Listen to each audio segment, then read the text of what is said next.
And we are live for the long overdue Champions League Match Day 6 review. Because on Wednesday, I actually postponed because I had some things to do. And then yesterday, Steve postponed. So I was like, oh, man. But it worked out, bro. It worked out. You know what I'm saying? We're here on a Friday night. No need to rush. You know what I'm saying? And we're here to talk Champions League Match Day 6 and just do a quick, roundup of the whole group stage and just look into the round of 16. That's going to be the most exciting part of today's stream, looking into the round of 16. And briefly, we're going to do some Europa Leagues, the Conference League and the Europa League as well. So big up to everybody in the chat. Appreciate everyone who joined the live stream. If you're watching the replay, thanks as well. It's your boy, Steve McCullough and Dominic Rich. So let's get into this. And we're going to go from groups A all the way down to group H as we usually do. Then we're not going to be too long today. We're just going to, we try not to be too long. We're going to go through the matches and then we're going to take a look at what the round of 16 could definitely be. So, Steve, how are you feeling, bro? I'm good, man. I'm good. I mean, Benfica, we'll talk about that in the last part of it. I know.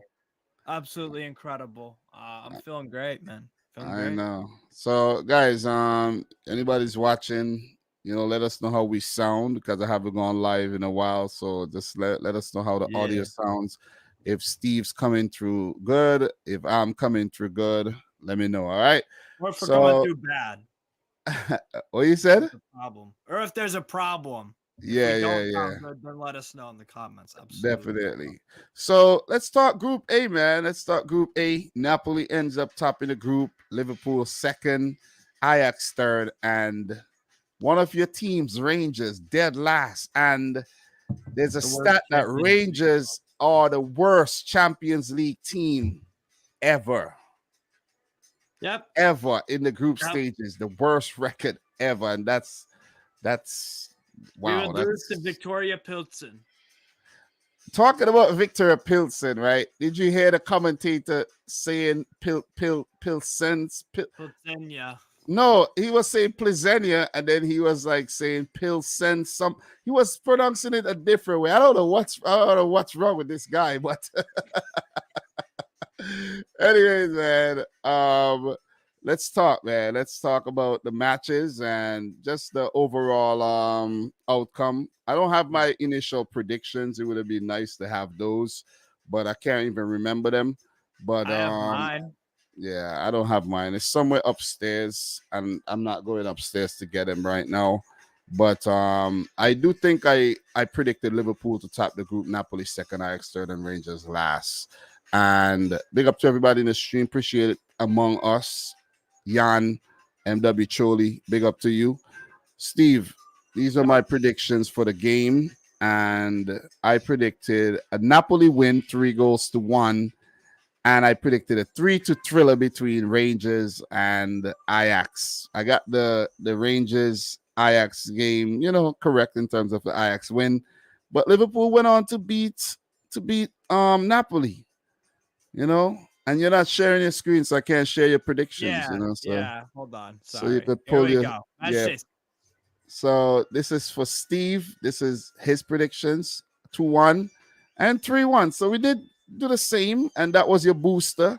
You got it wrong. How many points you got this week? Only 40. I got 42. Yeah, and just like you, I didn't do match day ones nor two. So I actually ended up, I don't know, how many points did I get? I got 51, 41, 51, so that's 92. What's the total? I got 162. Yeah, I think you got a little bit more than I did because of your match day 5 bangers there. So, look, let's take a look at these games really, really quick. And, we're going to move on. Remember this big result? 7-1 for Liverpool over Rangers. Wow. Yeah. Crazy. So Ajax 3, Rangers 1. I was actually just watching the highlights for that game. and let's just talk about that briefly. Steve, what are your thoughts on this? Berghaus, cheeky goal in the 4th minute. Kudos, another one in the 29th, and Francisco Cancesao coming off the bench at the 89th after Tavernier pulled one back from the penalty spot when Rabbi Motondo was brought down. Look, thoughts. Matter of fact, I know we all expected the Rangers to lose. Yep. We did. You know what I'm saying? Even though the game was at Ibrox, we expected Ajax to lose, to win the game. Expected Rangers to lose. And as I mentioned, they were the worst team in the history of the Champions League in terms of the group stages. Worst record. And that's poor. And in terms of the record, you just take a look at the group really quick there. And they have a minus 20 goal difference. Ajax with a -5. You think Giovanni Van Bronckhorst should be sacked because of this? Yes, and I told you this from like match day 2. Well, I don't think he's gonna get sacked though. No, bro, but I've literally been telling you, like, I told you, like, from the start, like, this shit is unacceptable.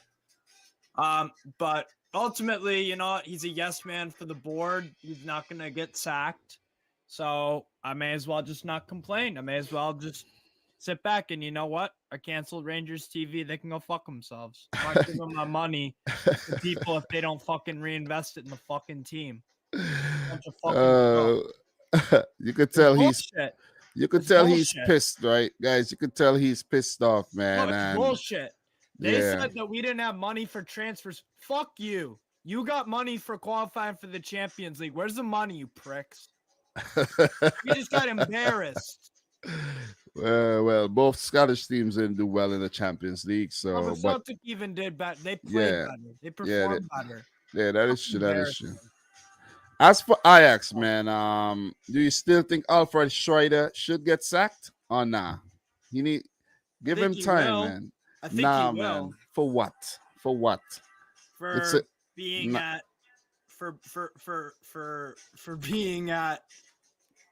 what? For being at Ajax, bro. Like if you don't perform well at Ajax, the fans will turn on you early. This is called being at a big club with crazy fanatical fans who demand a lot and expect a lot. I don't think that's gonna happen though. But big up to everybody in the chat. Appreciate you guys. Yeah. And I'll talk to you about the problem I've been talking about with Ajax the past few games. Bro, they start out like a house on fire the first 20 minutes, and then they just stop. That's on the players also, by the way. But, you know, it's fair to say that they did take advantage of Rangers, though. You know what I mean? Anyone can. Livingston drew with us. That's where Livingston at home. So it's not credit to Ajax. Woohoo. But we're there for the taking. We're gonna lose the SPFL title to Celtic by about 15 odd points. It's a shit show. We're fucking awful. Well, you know, it's a transition, you know what I mean? Soul players, and you know, it's just change managers as well last season. So we downgraded. You know, I mean? But just have some faith, man. You weren't ever gonna do well in this group at all. Just let's keep it. I knew we were gonna finish bottom. I knew that, but there's a way you finish bottom. But any positives to take away from this Champions League campaign? No. None at all? No. What about Malik Tillman? You know, you're not impressed with him? Choliak? He was invisible for about 5 odd games, so no. Okay. Kent looked good. No. Not a positive. Scott Arfield, you know. All right, bro. I tried, man. I tried. The only Rangers player that can have his head held high is our goalkeeper, McGregor. That's it. Okay. Fair to say. So Ajax go into the Europa League playoffs, and we'll find out who they play when the draw is made. So let's move on to the next game, bro. I'm sick of talking about rain, bro. They don't. Don't stress yourself, bro. We have a lot of games to talk about, and you know you have. Stress, it's just reality. I know. So look, Liverpool 2, Napoli 0. I actually, did not expect this result, to be honest. I didn't either. And I think Napoli did this to themselves because they were actually going for the win and they were very wide open. So, they got picked off at the end there by Salah and Darwin Nunez. And, Liverpool, with the W. Napoli did get a few chances. Kvaratskhelia looked good in the game. And, they had a lot of positives, man. But overall, you got to give Liverpool a lot of credit for actually staying in the match and not conceding. And then when the opportunities presented themselves, they took them. And this is the danger of this Liverpool team. There's no danger. They might not be doing well in the league, right? But you see, in the Champions League, let me talk, okay? Let me tell you, because you don't seem to be aware of what's going on with Liverpool, right? They are gonna let me say this right now. They are gonna get one of Porto or Benfica in the next round, and they're gonna beat them. Even if they get Benfica, they will beat Benfica. No. I'm telling you this. No. They will beat Benfica, and they will actually embarrass Benfica. Let me go as far as to say that. And that's exactly what's going to happen. Now, why? Because it's just Liverpool in the Champions League. I'm telling you. I get that they have a vibe in the Champions League. 5 straight wins, great. Bro, But you'll say, yeah, Dom said this, man. Dom said this. I'll come back, bro. If we draw them and we lose, I'll hold my hands up and be like, fine, whatever. You know what I mean? Listen, Benfica draw Liverpool. Liverpool fans are happy. I'm telling you this. Tom, I can't ever make you happy, man. I was just shitting on Rangers, and you're like, whoa. No, I'm just trying to be objective. Confident No, about Benfica. I'm being You're like, objective. No. I'm just being objective, and I'm being real from what I've seen over the years. Liverpool are going into the quarters because they're going to draw Porto or Benfica in the round of 16. They're going to avoid Bayern, and they're going to avoid Real Madrid. Remember, I told you this. But how do you know? I know. No, but how do you know a guy at UEFA? Trust me, I know. They're going to get lucky with the draw. Believe me. How do you know? Believe me, they're going to get lucky with the draw. But look, Steve, good win for Liverpool. Napoli, very impressive. The first loss of the season in all competitions. They're good in Europe. Yeah, no. And the thing with Napoli now is this is going to be the test for them, whether they're going to get past around the 16. You see what I mean? What if they draw PSG? You see what I'm saying? Then they could beat them. Bro, come on. I know, but still. Dom, that's not the ideal draw, though. That's not the draw that they would want. No. You see what I'm saying? Yeah. That's not the draw that they would want. They would want a kind of draw. You see what I mean? I know what you're saying. Yeah. So I don't think, for example, for Napoli, they could draw Club Brugge. That would be a draw that they would want, right? They would favor an Eintracht Frankfurt. They would a Leipzig. That'd be a good one. A Dortmund as well. But they would want to avoid PSG. You know what I'm saying? I think they'll draw a good team that we're gonna see a very even contest though. I think so. But look, any closing thoughts on this this match and this group before we move on to the next group? Napoli dominated, simple as. But Liverpool had the 5 straight wins as well. So how far you think Liverpool and Napoli is gonna? What's the ceiling for these teams in your opinion? Napoli final. What? You said ceiling. I didn't say UCL. Okay. Realistically, how far? Okay, realistically, how you think that they could get to the final? Yes. So what about Liverpool? The final. Okay. I don't think Napoli. I don't think Napoli are gonna get Napoli now. But you said ceiling, not where I think they'll end up. Well, I want to hear where you think they'll end up. Where do I think Napoli will end up? Yeah. Semifinal. Okay. I still don't think they'll get. Liverpool. I still don't think they'll get that far. And where do I think Liverpool will end up? Semifinal. Oh, I thought you were gonna say round of 16. It depends who they get, but like I don't know until that's just you asked me and I just said. Yeah, like, I the team is respect your like- opinion. Look, I just had a look. laugh when you said Napoli to the final because I don't think Why that's gonna can't they? happen. Have you looked at their squad depth, Dom? I don't know. It ain't You looked happening, at bro. their squad depth because I have. It ain't happening. I'm How do telling you you. know? I know. Do, It ain't do you happening. know someone at UEFA, my bro, my G? I know someone from the Look, future. It ain't happening at all. Dom, this is a weird Champions League. Look at this group, for example. Yeah. So Don't be trying to tell me Porto, that Benfica but we all, would get bro, smacked by Liverpool. we all expected this. We didn't think. Most of us didn't really. Most of us didn't think Atleti would do well. You see what I'm saying? Yeah, but we didn't think Club Brugge would finish anywhere but bottom, including me. I know, but you know, I watched Club Brugge in Belgium, for fuck's sake. But we know every single group is not going to be that predictable. There's going to be one group that you're going to be like, oh damn, wasn't expecting that. There has to be one, right? Yeah, and that was this group. But let's give it up to Porto. This was a weird group because Porto topped the group and they lost twice. You see what I'm saying? Yeah. But it was the impressive. The wins against Atlético. They beat Atleti twice, right? If I'm not mistaken. So, Atletico Madrid it's just shameful, man. You know what I'm saying?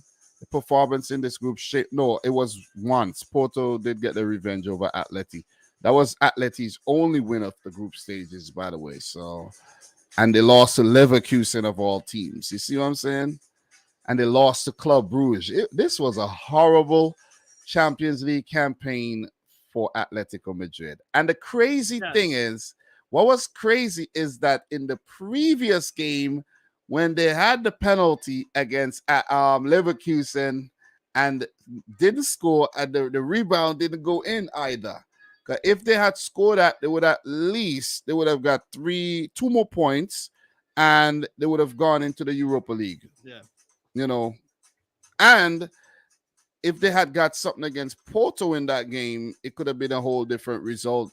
They could have picked Porto to a Champions League spot because they could have gone up to 10 points. So, we could look back and see where they failed, but they definitely have not been that same gritty Atletico Madrid team.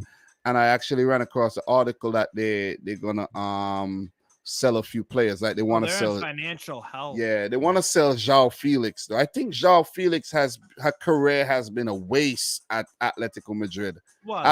At Benfica, man, this kid was, oh my God, unbelievable. And then he went to Atleti. I was like, God, Atleti spending that much money?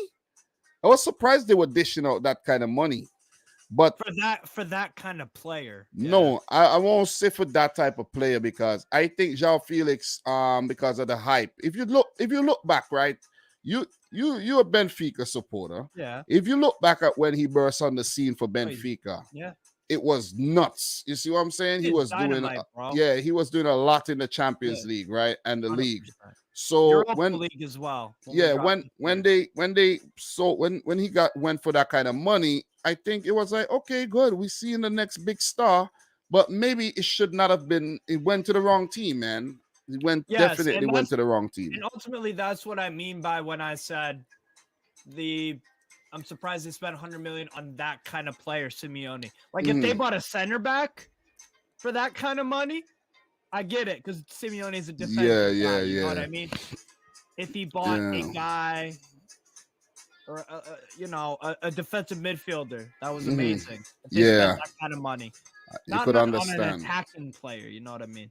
Yeah, that's what I meant by the wrong kind of player, or the player that I'm surprised they spent that money because a guy. So Leverkusen at least go into the Europa League, and they're struggling in their league, but at least they could, keep things going. That's how bad Atlético Madrid has been. Exactly. They've been worse than an 18th place Bundesliga side. Exactly. And Club Brugge. No disrespect to Club Brugge, but yeah. So Club Brugge massively overperformed. Exactly. They were definitely the dark horses of this group there. So Porto, impressive 12 points, 2 times European champions. And they, like Benfica, definitely took the Champions League by storm. Hard luck to Sporting, who didn't get through to the round of 16. They had some impressive moments as well. But the Portuguese teams in Porto and Benfica ends up topping their group. I don't think that happens very, very often at all. Mm. So, look, in terms of just looking at the matches here, Steve, before we take a look at the games, we just did a little group discussion there, which is, what we do. And this was my predictions in terms of those games. I actually went for where they at Porto to beat Atleti, and that was actually my booster. You see how confident I was. I picked that as my booster. Brilliant. I was very confident, and I went for a draw between Leverkusen and Brugge, and that was exactly what happened. So pretty spot on, man. Mine was in terms of the predictions there. You predicted Brugge to win and Porto to win. So good, spot on, Steve. Spot on. That was an easy one for me. Yeah, that was a spot on. So, guys, make sure you smash the thumbs up button for the live stream. We're back with the Champions League. Look, we're going into World Cup mode. I will have a World Cup video dropping tonight, guys. Group 8 predictions, a little preview, a little something. And I have 7 more of those to drop in the next couple days. I'm going to see if some days I could do 2, but I want to get them out because the World Cup is literally in this month? 16 days? You got 2 weeks. 2 weeks, man. 2 weeks. Holy so shit. 16 days, bro. Exactly. What? So I know it crept up real fast, man. So Leverkusen 0, Club Brugge 0. I actually didn't watch the highlights for this, but I watched the game. Good result for Xabi Alonso and his boys. The clean sheet, yeah. Yeah, they're not a bad team, but they just need a bit of leadership. They're a good team who are massively underperforming because of their very lethargic and unorganized defense. That's ultimately what their problem is. They can score goals. But what about Tapsoba and Kosunu? These guys are good players. They're good players, but they need some level of organization. And Jonathan Tah's been around a while, so he could provide that. So, but he's been out recently, and that's okay. But when you look at the team, right? The team, I think they'll recover and they'll maybe finish. Great team, bro. I thought they could have challenged for Bundesliga title this year. They'll finish mid-table. They'll finish mid-table. Yeah, they won't get relegated. I don't think they will. Clean sheet helps that out. But problem is, bro, they got to start winning now, because otherwise they're gonna get into a bad habit of. Look, they're gonna do better in the Rock Ronda. You know what I'm saying? Just had to pull out that. Look, 0-0, not much more to talk about. Bruges, highly impressive. A lot of teams are gonna want to draw them in the round of 16, but they gotta be very, very careful because they're gonna be one of those Mario Kart banana skins, you know what I'm saying? So you gotta look out for Club Brugge in the round of 16. Leverkusen goes into the Europa League, and they, I think they'll compete. It's going to be very exciting to see who they draw and how they perform. So with that being said, we're going to keep it moving. We're going to go on to the next game, and in the next game, we talk Porto defeating Atlético Madrid 2-1. So look, Mehdi Taremi in the 5th minute, Steven Estacio, Canadian international, in the 24th, and Marcano own goal in the 95th. So dominant performance. I actually did not get to watch the highlights for this one. Remember, it's a lot of highlights, a lot of games, you know what I mean? So, you be watching 5 games at the same time, bro. I haven't been doing anything like that. So, so impressive. Porto, man. Mehdi Taremi, I realized a lot of people rate Mehdi Taremi highly in terms of him possibly moving on to another team, like a bigger team. And I was like, I don't think so though. I like him, but he, I don't think should go. You know where he should go. And when we talk PSG, this will be interesting. There are 2 players I think PSG need if they want to win UCL. Mehdi Taremi or Ivan Toney? Nah. I don't agree. Get into it when we talk PSG. But I don't agree though. I don't agree. He's not gonna get into that team. Yeah, sorry. I don't We'll know, talk but later about PSG when we get to the group. Mediterranean fits a team like Porto because he gets into one of the top, a bigger league. I think he's gonna struggle. Let's say he comes to the Premier League, he's gonna struggle, bro. He's How do gonna you struggle. know? I know. I'm telling you, Bro, he doesn't have much You pace. you be I'm saying telling you this. He he doesn't doesn't have need much pace. Of course you do. Who needs pace? Of course you need pace. Yeah, because Harry Of Kane's a course. speedster. But Harry Kane is not a slowpoke either. He's not a slowpoke either. That's the thing. He isn't fast though. But he's not slow. Taremi's You know what I mean? not slow. I don't know, bro. I don't know. But He's almost. Anyways. But what about Steven Eustáquio, though? You see him going up a level? I like him. Well, I like Eustáquio a lot, Yeah. bro. He's crucial for Canada national team. Does a great job in Porto. Very clean passer of the ball. Good on the dead balls, too. Yes, exactly. He's a very good player. Very, very technically gifted as well. Intelligent. A lot of good things to like about Eustáquio. Like I would take him at Newcastle, for example. Yeah, that would be a nice little midfield. He would be a great upgrade on one of them deadwood players you have in the team, like Dummett. Like, nah, come on, bro. Longstaff is quality. Oh, what the? Sean Longstaff? Oh my God. Well, come on, bro. Come on, bro. You need Longstaff in the team, bro. You need him in the team because he's coming through from the academy. You need that in the team. That's what I'm trying to say. You need that local, you know. He's not good enough. He is good enough, bro. He's been playing well. No.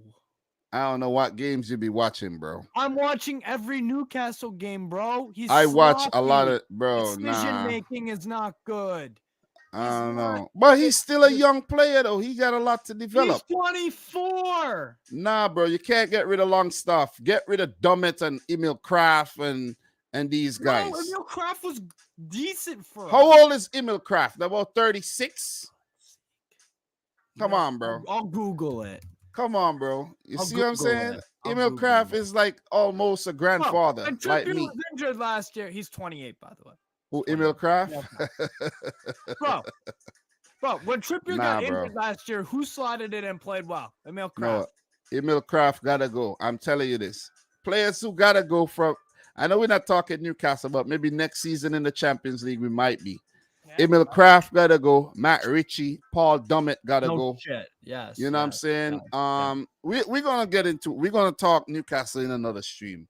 But anyways, do you think teams want to draw Porto or a team to avoid? I personally think they are a team to avoid.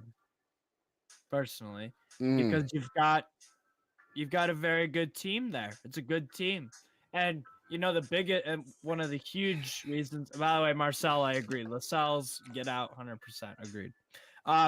Diogo Costa, the goalkeeper. Yeah, He's not easy to beat, bro. He's not easy to beat. You gotta he makes they got a good they got a good team. They got a real. They recently extended him, and his release clause is 75 million euros now. So yeah. He's one of the best goalkeepers in the world, in my opinion. Seriously. Juventus should buy him. Anyways, they don't have 75 mil though, bro. Big up to everybody in the stream. We're gonna keep it moving, guys. Make sure you smash the thumbs up button. Remember, World Cup content is coming full force, and we're gonna have a ball for the World Cup. Look, Steve, you want to jump on some of the World Cup streams in the future, bro? 100%. Yeah. If there's anybody who wants to jump on some of the World Cup streams, just hit me up on Twitter or email me, and we could have a little panel going. Who emails anyone? You know, man, emails are very essential, bro. What's wrong with you? Emails are formal. What's wrong with you? You think Longstaff is good enough for us, bro? I know he's good enough, bro. I know he is. I'm gonna make you. You're gonna eat your words. Watch and see. Watch and see, bro. I'd love to be wrong. Because ultimately that benefits Newcastle, bro. You know. So look, Group C, bro. Group C.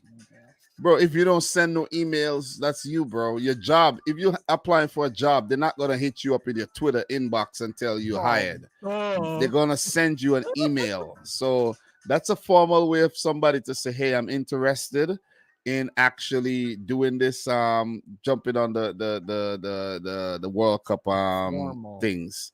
You know, Demo, let me know if you want to be a part of the thing too. You know what I mean?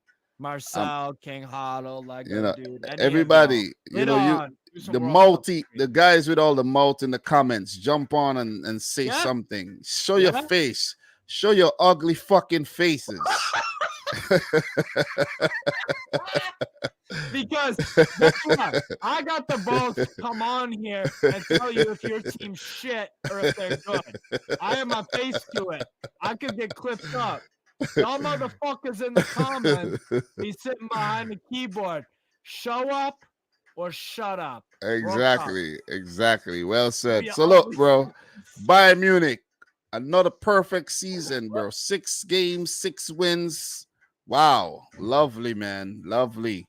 Inter go through to the round. Yeah. Inter go through to the round of 16 with 10 points. And Barcelona flops again.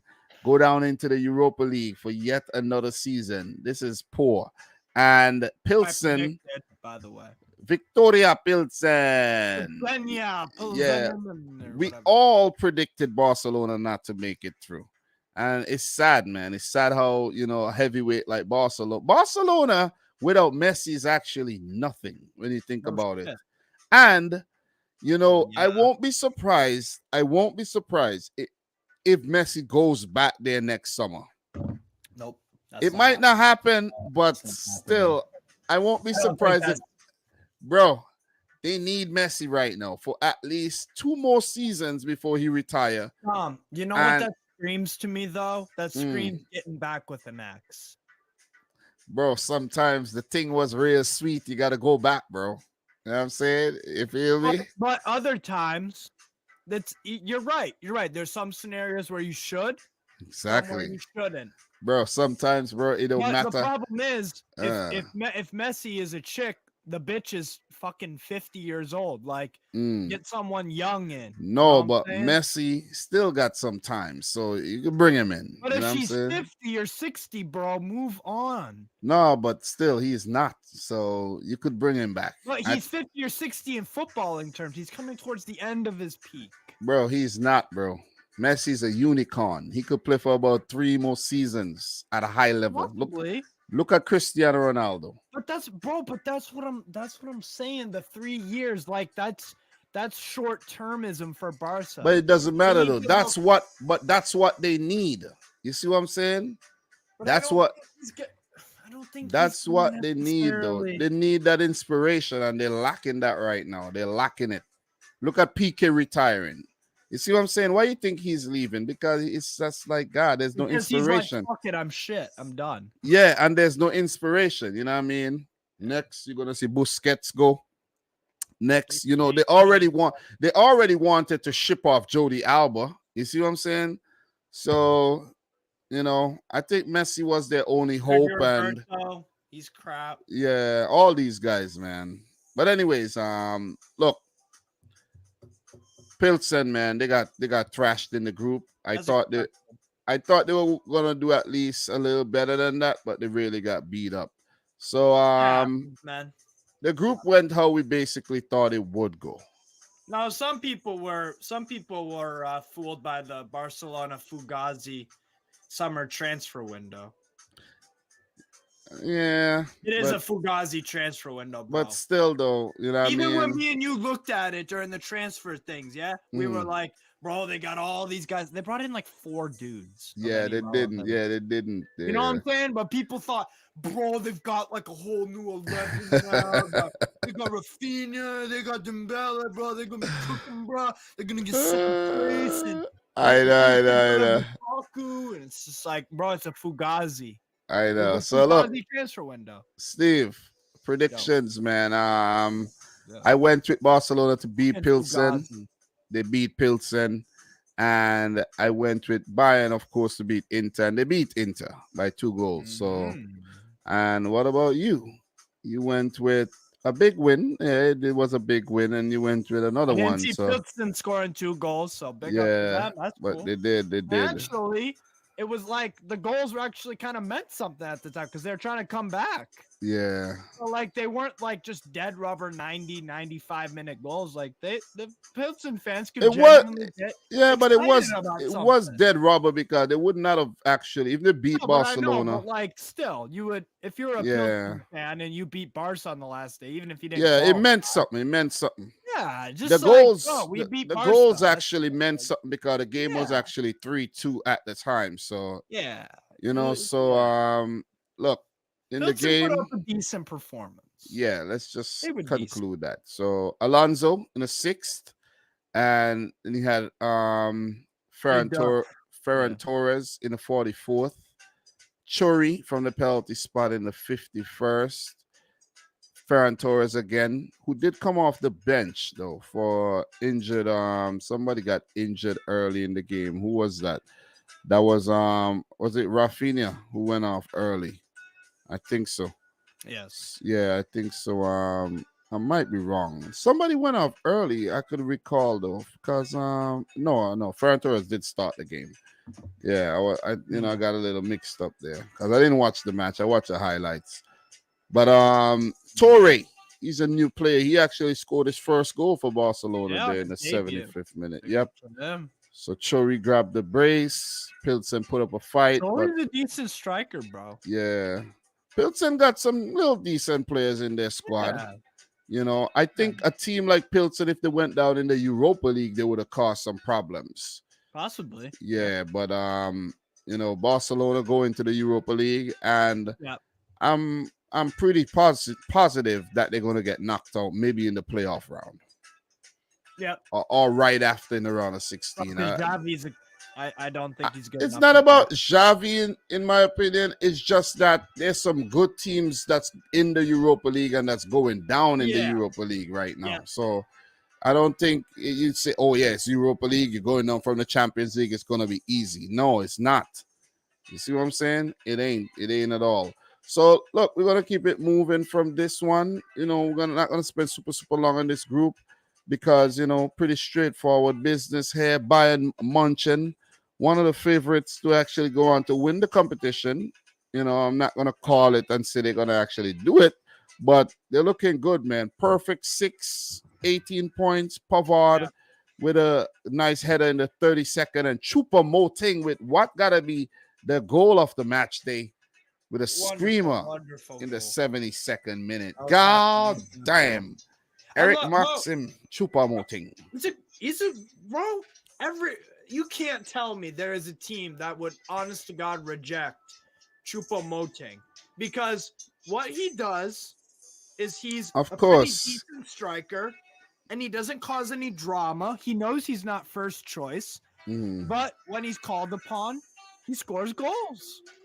And he's having a great year for Bayern, bro. He's becoming one of my... I've always liked Choupo-Moting from afar, but he's always done a job for Bayern. I really like Choupo-Moting, bro. I have a fucking shirt of Choupo-Moting, for fuck's sake. A Champions League shotgun Choupo-Moting shirt. Bro, like, this fucking guy. Big up Choupo-Moting. Big up yourself, son. Choupo-Moting army, let's go. Oh man! So what you trying to say? You gonna take Choupo-Moting at Newcastle? Yes. Over Chris Wood, right? Yeah. I mean, is that like not a good move? I think it would be a great move. Nah, that won't be a good move. Why? If you're gonna get rid of Chris Wood, you're trying to tell me a Champions League winning Choupo-Moting is better than Chris Wood. Chris Wood is Deadwood, and you gotta actually bring someone in younger for Chris Wood. You see what I'm saying? Well, but you get what I'm saying. Yeah, Choupo-Moting is a valuable part of every squad he's been in.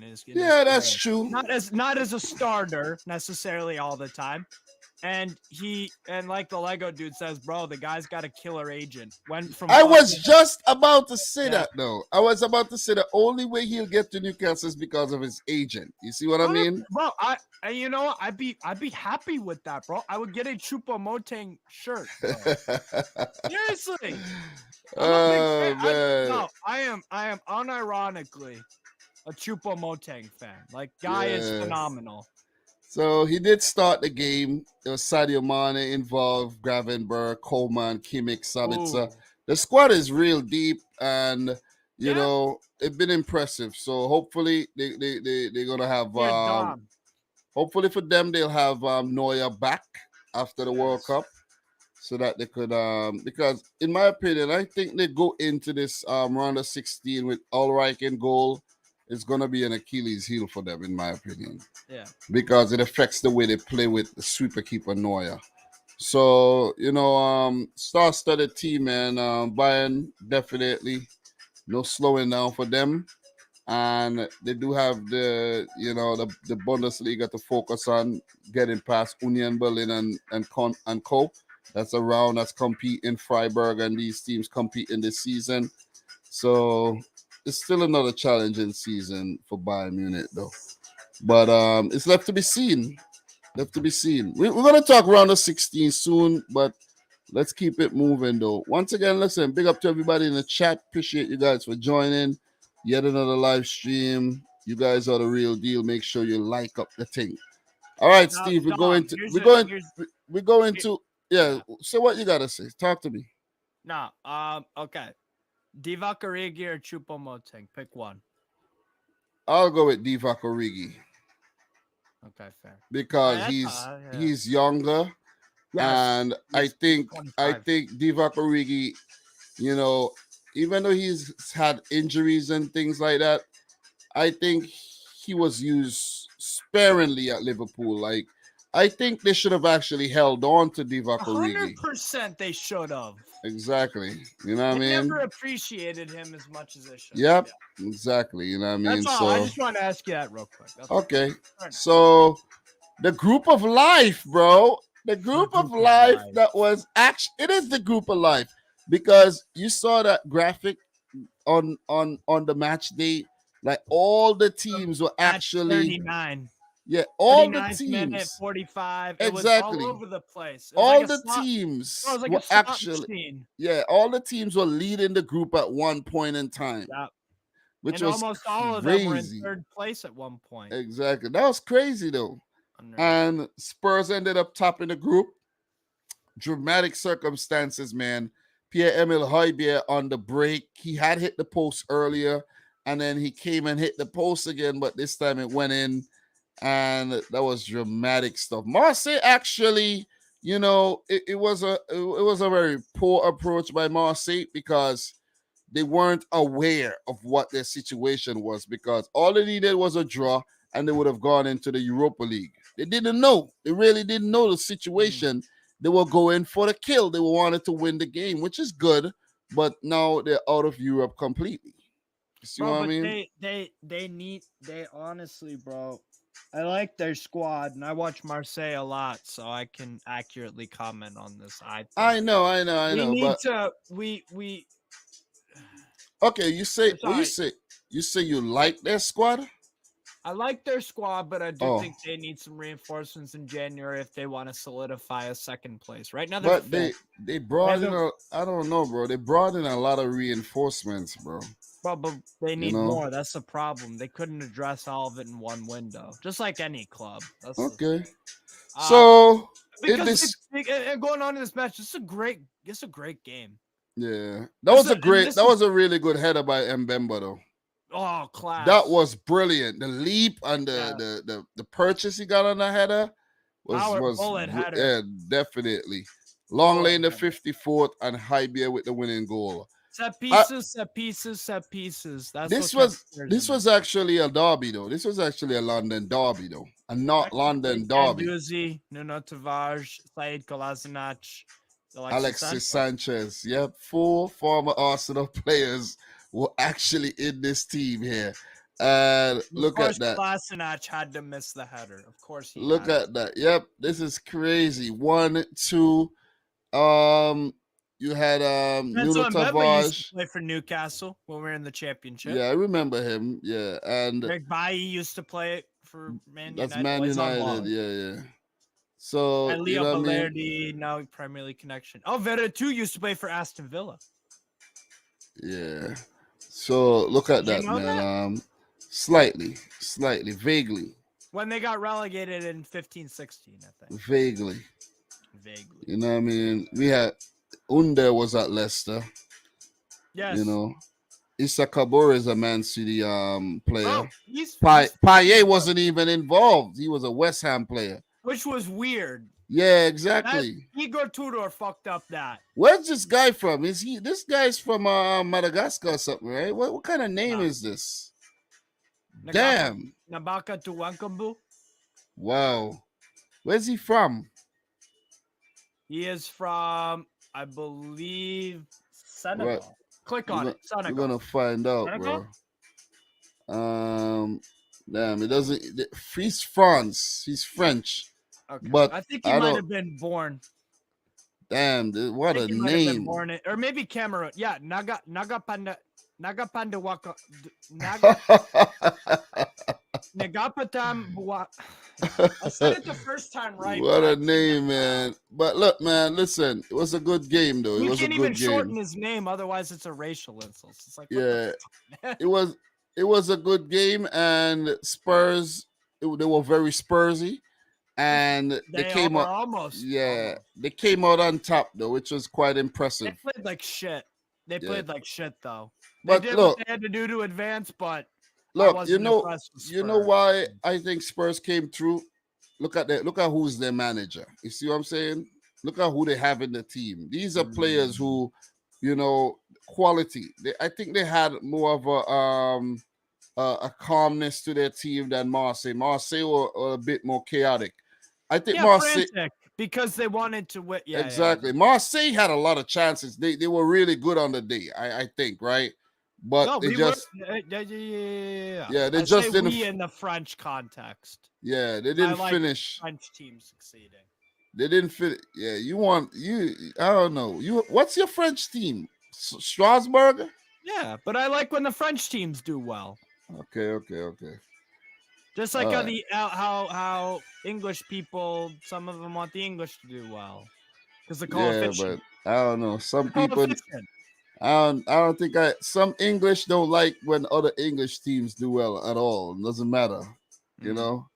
But look, it was a good win for Spurs. You know what I mean? It was very topsy-turvy in the group, all over the place. Everybody beating and drawing, you know what I mean, were there any draws in this group? Yeah. There's 2 draws in the group. Played well, kind of. Yeah.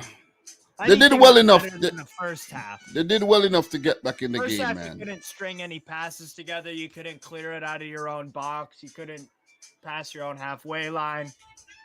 You were a shambles first half. So technically, yes, you were better in the second half because anything's better than the first half.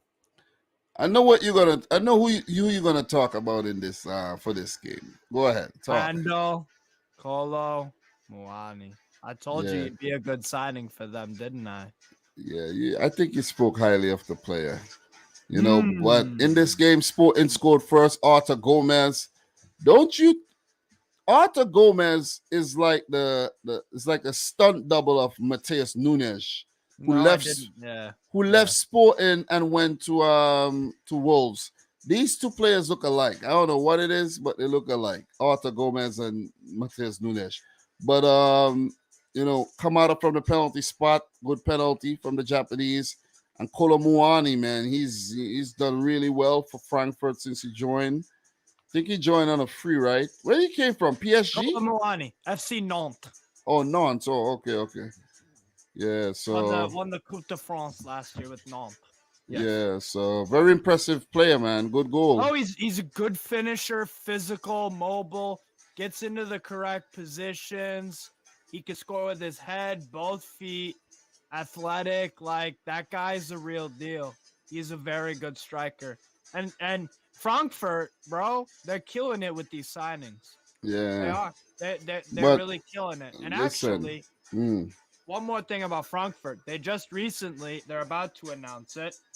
They're about to sign 19-year-old talent Paxton Aronson from Philadelphia Union, Brendan Aronson's brother. Oh, wow. I didn't know that. Yeah? I didn't know Brendan Aronson had a brother. Yeah, his name's Paxton. Paxten. And Okay. and some people think that he's more talented than his brother. Mm. They're a Okay. bit different stylistically, I think, but the thing with Paxton, I think he'll get a loan when he comes to Eintracht Frankfurt. Maybe go to a Bundesliga 2 team or something, or maybe go to France, But exciting times for Frankfurt. Definitely. Yeah. You know what just flashed through my head, bro? What's up? You and I somewhere in Europe watching a football game, bro. For real, I don't know why, but it just flashed in my head, man. Who knows? Who knows what the future holds? Fuck yeah. But anyways, We've man. known each other for a few years now. So exactly. We it might happen, bro. 100%. So look, good win for Frankfurt. But what I wanted to say though, I gotta give him a lot of credit because look, this is a team that won the Europa League, right? Big performances last season. We never expected them to do that. Credit goes to Oliver Glasner as well, right? Yeah. But it's just the team, the recruitment, the players that's there already, and their performances. Bimbe on loan from PSG. Great signing. Jesper Lindstrom.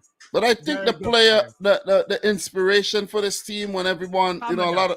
Daichi Kamada is an inspiration. For some reason, though, I don't know what it is. For some reason, this man just loves the European games. Bro, he's got a very, very good goal scoring record. He scores a lot of goals in Europe, though. And in the Bundesliga, sometimes I feel like I'm watching two different players because he can miss sitters sometimes in the Bundesliga. Daichi Kamada, man.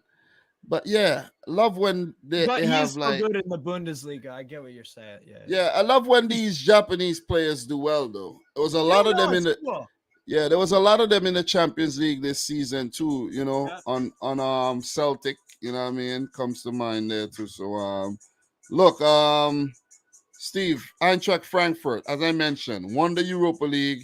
Yeah. Qualified as debutants as well. Yeah. And they're into the round of 16. I think they're a tricky team to play.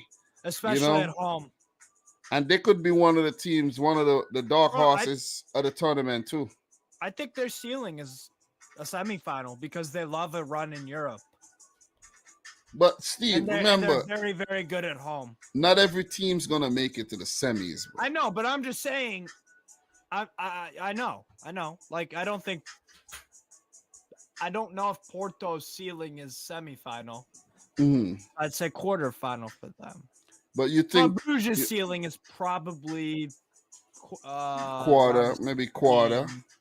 Quarter, yeah. Yeah. But so but this is a team. Like I watch them like all the time, bro. Like this is a very good side, and Oliver Glasner is a very good manager, and that's also further my point. They're doing this all without Filip Kostic and Jovic. Definitely. And they've moved on from those guys superbly. And of course, Halle. Remember when Halle was there? You know what I mean? So think about it, bro. That front three was. They've done a lot. They've done really impressively over the years, though. So Sporting miss out on the round of 16, but they do go into the Europa League. So this group was the group of life, in my opinion. Steve thinks it's the group of death, but I beg to differ. Yeah, because, bro, and here's the other reason. You could have died at any point. But yeah, that's true. You know what it is? But you were alive at every point, though. Musical Chairs group. You were alive. It's the group alive. It was the Musical Chairs group. It's the group alive. It's the group of musical chairs. So, look, man, let's move on, bro. Let's move on. Second half of the segment, Chelsea, Milan, Salzburg, Zagreb. This group could have went anyways because we saw, my boys from Zagreb, though. There you go. They came last as predicted. Yeah. Salzburg, impressive sometimes. 3 draws and the win, so that's pretty good. They could still do some damage in the Yeah. I Europa think League. they'll be a dangerous team in the Europa League 100%. playoffs there. And Milan and Chelsea going through. Kudos to Milan. Even though they're missing a few key players, they still managed to get through to the round of 16 there. So, standout player, of course, Rafael Leao, big star. So Chelsea ends up topping the group, sacked Thomas Tuchel after 1 game. So let's give a lot of credit to Graham Potter for coming in and doing well for those Steering 5. the ship Yes, back in the right yeah. direction. Yeah. You said it, man. I couldn't have said it better. 5 games in the Champions League. His first time in the Champions League as well. And he's been impressive in the competition. So Chelsea, winners a few seasons ago, go on to the round of 16. We're going to get into that pretty soon. But before we get into the results really quick, let's do as usual. These were my predictions. Where's the games? I went for 3-0 win for Chelsea, finishing 2-1. And for the other game, I went for 2-1 to Milan. It finished 4-0 to Milan. So pretty on point there with the predictions. And for Steve, we forgot to do Frankfurt predictions, but I went with 3-1, and then I went with 2-1 Marseille. Yeah. And where is it? We didn't do that one. We didn't. One. Oh, let me see. What did I predict for that one? I would have said the chat would have given me grief for picking a Marseille win, like King Huddle. Big up yourself. Yeah, I predicted Sporting to beat Frankfurt, and I predicted went with a draw for Marseille. A draw, yeah. So not very good predictions at all there. And then I got not very good. We're doing Chelsea and Zagreb. Yeah. So I went 2-1 and 3-0. So I got the wins, not the score. Yep. Well done, guys. Big up to everybody in the chat. Make sure you like the video if you haven't yet done so. Shout out to Angelo Reyes, King Hadley in the house, Very Lame Picture, Chelsea Dan. Big up to BLE in the house, man, who is awesome, BLE, as a matter of fact. Big up to you. Yeah. Big up to Serbian brother. Big up to Jan in the house. Nipun just stopped in. Big up to him.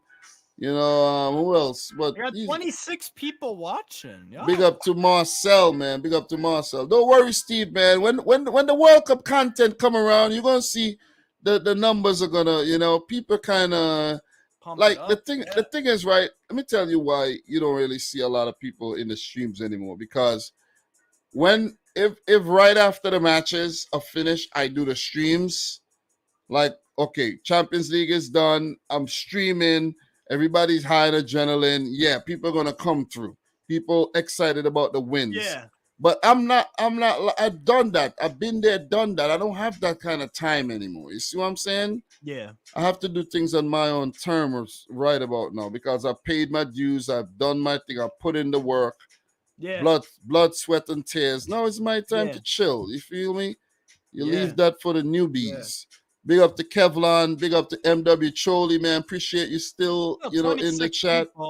2 days after. That's not bad. And big up to Trent Alexander-Arnold, whoever he is.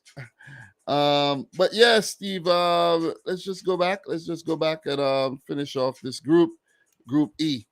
Briefly, you're not gonna, talk super long about this, but Zagreb took the lead here in Chelsea against in Stamford Bridge here. Another injury for Chelsea. Yeah, Petkovic, injury, who went off there? Oh, yeah. 94th minute or something like that. You confused me there because, Chilwell, he's gone. He ain't going to be at the World Cup. Reece James is out. Kante is out. Fofana is out. So... Big up Demo Dre. Sorry, Dom didn't big you up. My bad. Big up to Demo Dre. Oh, I didn't see a recent comment from you. That's why. But you're probably listening in the background, though. So big up to you, man. Big up to everybody in the stream. But yeah, man. Listen, guys, let me make an announcement. I'm gonna put out a warning, man. I'm gonna put out the warning. World Cup content coming heavy within the next 2 weeks. I've already made the first one, Group A. Group A is coming out when I go to work tomorrow. I'm gonna work on Group B. When I get off work, I'm gonna do it in the car, make it happen, and edit it. It's gonna drop. Group B gonna drop later tomorrow again.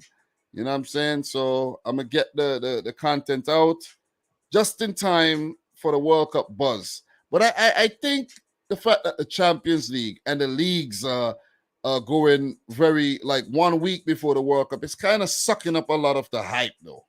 You see what I mean? It's just like surreal that the World Cup is actually happening in 2 weeks. Bro, it's crazy. Yeah. Yeah, It's so 16 days, like you said. exactly. So look, Petkovic in the 7th, give Chelsea a scare. Yep. Raheem Sterling, bro, finally scored a goal for Chelsea. Yeah. And then Zachariah with a goal, through a sea of bodies there. First minutes ever for Chelsea. And he actually scored. So you're gonna need him because Tuchel brought him in. He's on loan from Juventus. I actually think Juventus could have used him this season, though. Yeah, but Allegri's a dipshit. Yeah, that's real dumb that they brought him in. Bro, that's the same guy who sold Bentancur and Kulusevski. So yeah, that's crazy. Bro, he doesn't know how to identify talent. Bro, Juventus makes the dumbest transfers ever, bro. I'm telling you. They used to be very good at them. Bro, as soon as somebody do well in the Serie A, Juventus want to buy them, right? And then they buy them, and if they flop, they buy them and their levels, look, they buy the players and then the levels drop. Or they get injured or something. Look at Chiesa. Look at No, but Chiesa's a baller. Yeah, but still though, he's been injured for God knows when. A year. He just came back. Exactly. Yeah. Look at Locatelli. You see what I'm saying? His form has dropped off. Yesterday, but yeah. But his form dropped off. Everybody, bro, they took that keeper Perron from, I think he was at Genoa or something. Yeah. They took him, bam, bench. Look at Vlahovic. Vlahovic was so like at Fiorentina. He was right. Fiorentina. Yes. And look, he ain't doing that. Yes, he was. He ain't doing shit for Juventus right now. Yeah. Anyways, it's because the only guy that they got on Juventus that'll give any service is Kostic. Bro, that's it. It's still funny.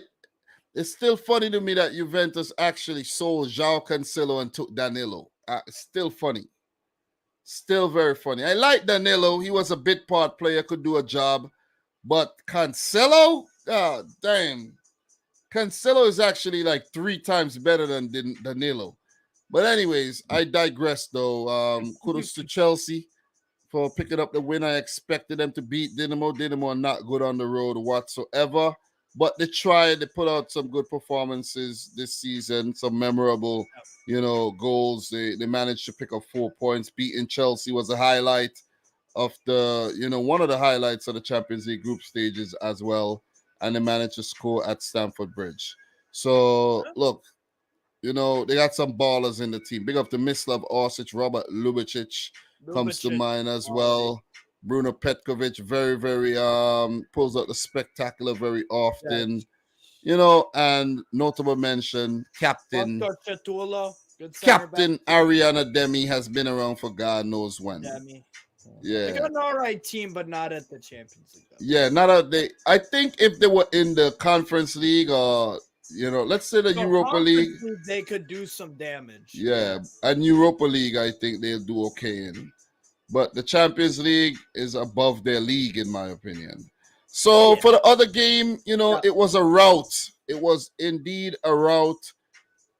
Milan 4, Salzburg 0. I think I went. What did I go with again? I forget. 2-1. Yeah, I thought this was going to be way closer. Olivier Giroud with a brace. Classy. He'll be at the World Cup with France for sure. Yep. Krunic, 46 minute, and Julia Messias coming off the bench there late to score 1. So Salzburg did have a few opportunities, a few look-ins, but didn't actually score there against Tatarashanu. Yeah, in goal. So kudos to Milan, man. Yeah, kudos. Repeat what you said about Tatarashanu. Not very good, right? I don't know. He's nowhere near the level. But listen, bro.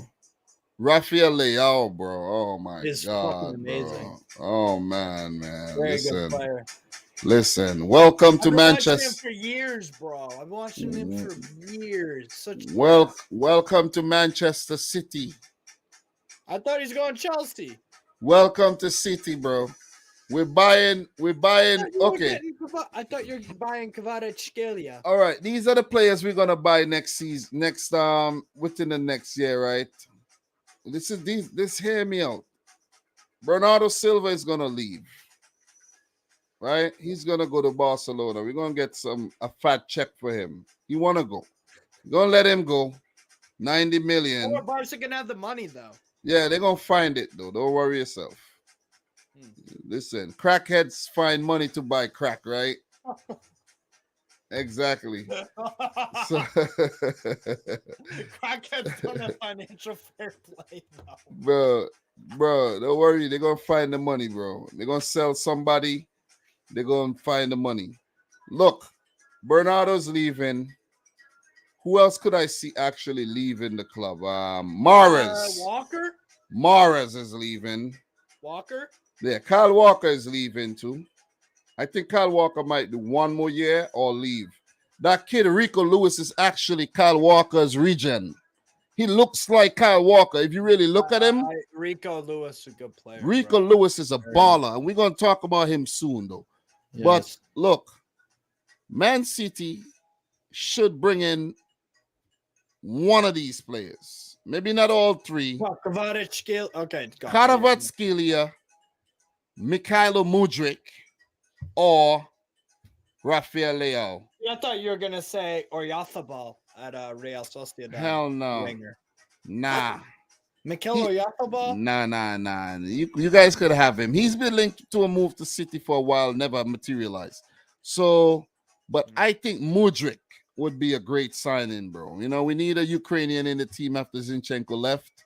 I think Mudryk would be a baller under Pep Guardiola. And he might actually be the cheapest option, too. Definitely. If you really think about it. Yeah. Most expensive would probably be Rafael Leao. Yeah, Rafael Leao is 150 million euros, bro.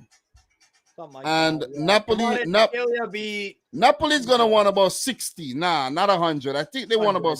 No, the thing is, right? Let me tell you the thing is, right? With City, unless the player's English, you're gonna have to pay a lot. With City, if they want the player, they go in early and let them know, okay, I want the player, right? Look at Julian Alvarez, bro. He's a baller. Listen, he's a baller. Julian Alvarez is top tier, bro. Bro, I like Julian Alvarez a lot. He's top. I like him more off the left. Bro, Julian Alvarez is actually like a Sergio Aguero regen. If you look at how the center of gravity, the way he scores the goals as well, he's so clinical. He's clever. It's amazing though. It's amazing. But we talk about him pretty soon. We will. But big win for AC Milan. The big test will be in the round of 16. Let's see how they do there. So big up to Pioli and his boys. Very talented outfit. Tonali, Benacer, Theo Hernandez. Big up to Kalulu and the experience of Simon Kjaer, the Dane, and Giroud up top. Ribic, he could do a bit more, but still. I like that. Yeah. You know, so look, they're looking to get Zlatan back for the round of 16. He should be back though. Should be back, and they got some good talent on their bench, man. You know, De Ketelaere and the other. Well, I don't think he's Belgian, but who's the other guy there? The Dutchman. They have a Dutchman in their team there. What's his name? Can't remember his name right now. The Dutch? Yeah, there's a Dutchman. Belgian, De Ketelaere? No, there's another guy, man. There's another guy, but he's not in the squad there. But anyway, it's not important. Bronx. No, not Branch. Wolfsburg. No, it's not important, bro. It's not important. It ain't important. But look, big up to Salzburg. I think, bright future, but they always sell their best players. That's the thing about them too. So look, we're gonna move on though to Group F, man. Real Madrid top in the group, Leipzig second, Shakhtar third, and Celtic last in the group. So, Steve, any surprises here? No, I think if I look at my Champions League predictions, I believe I got this 100% correct.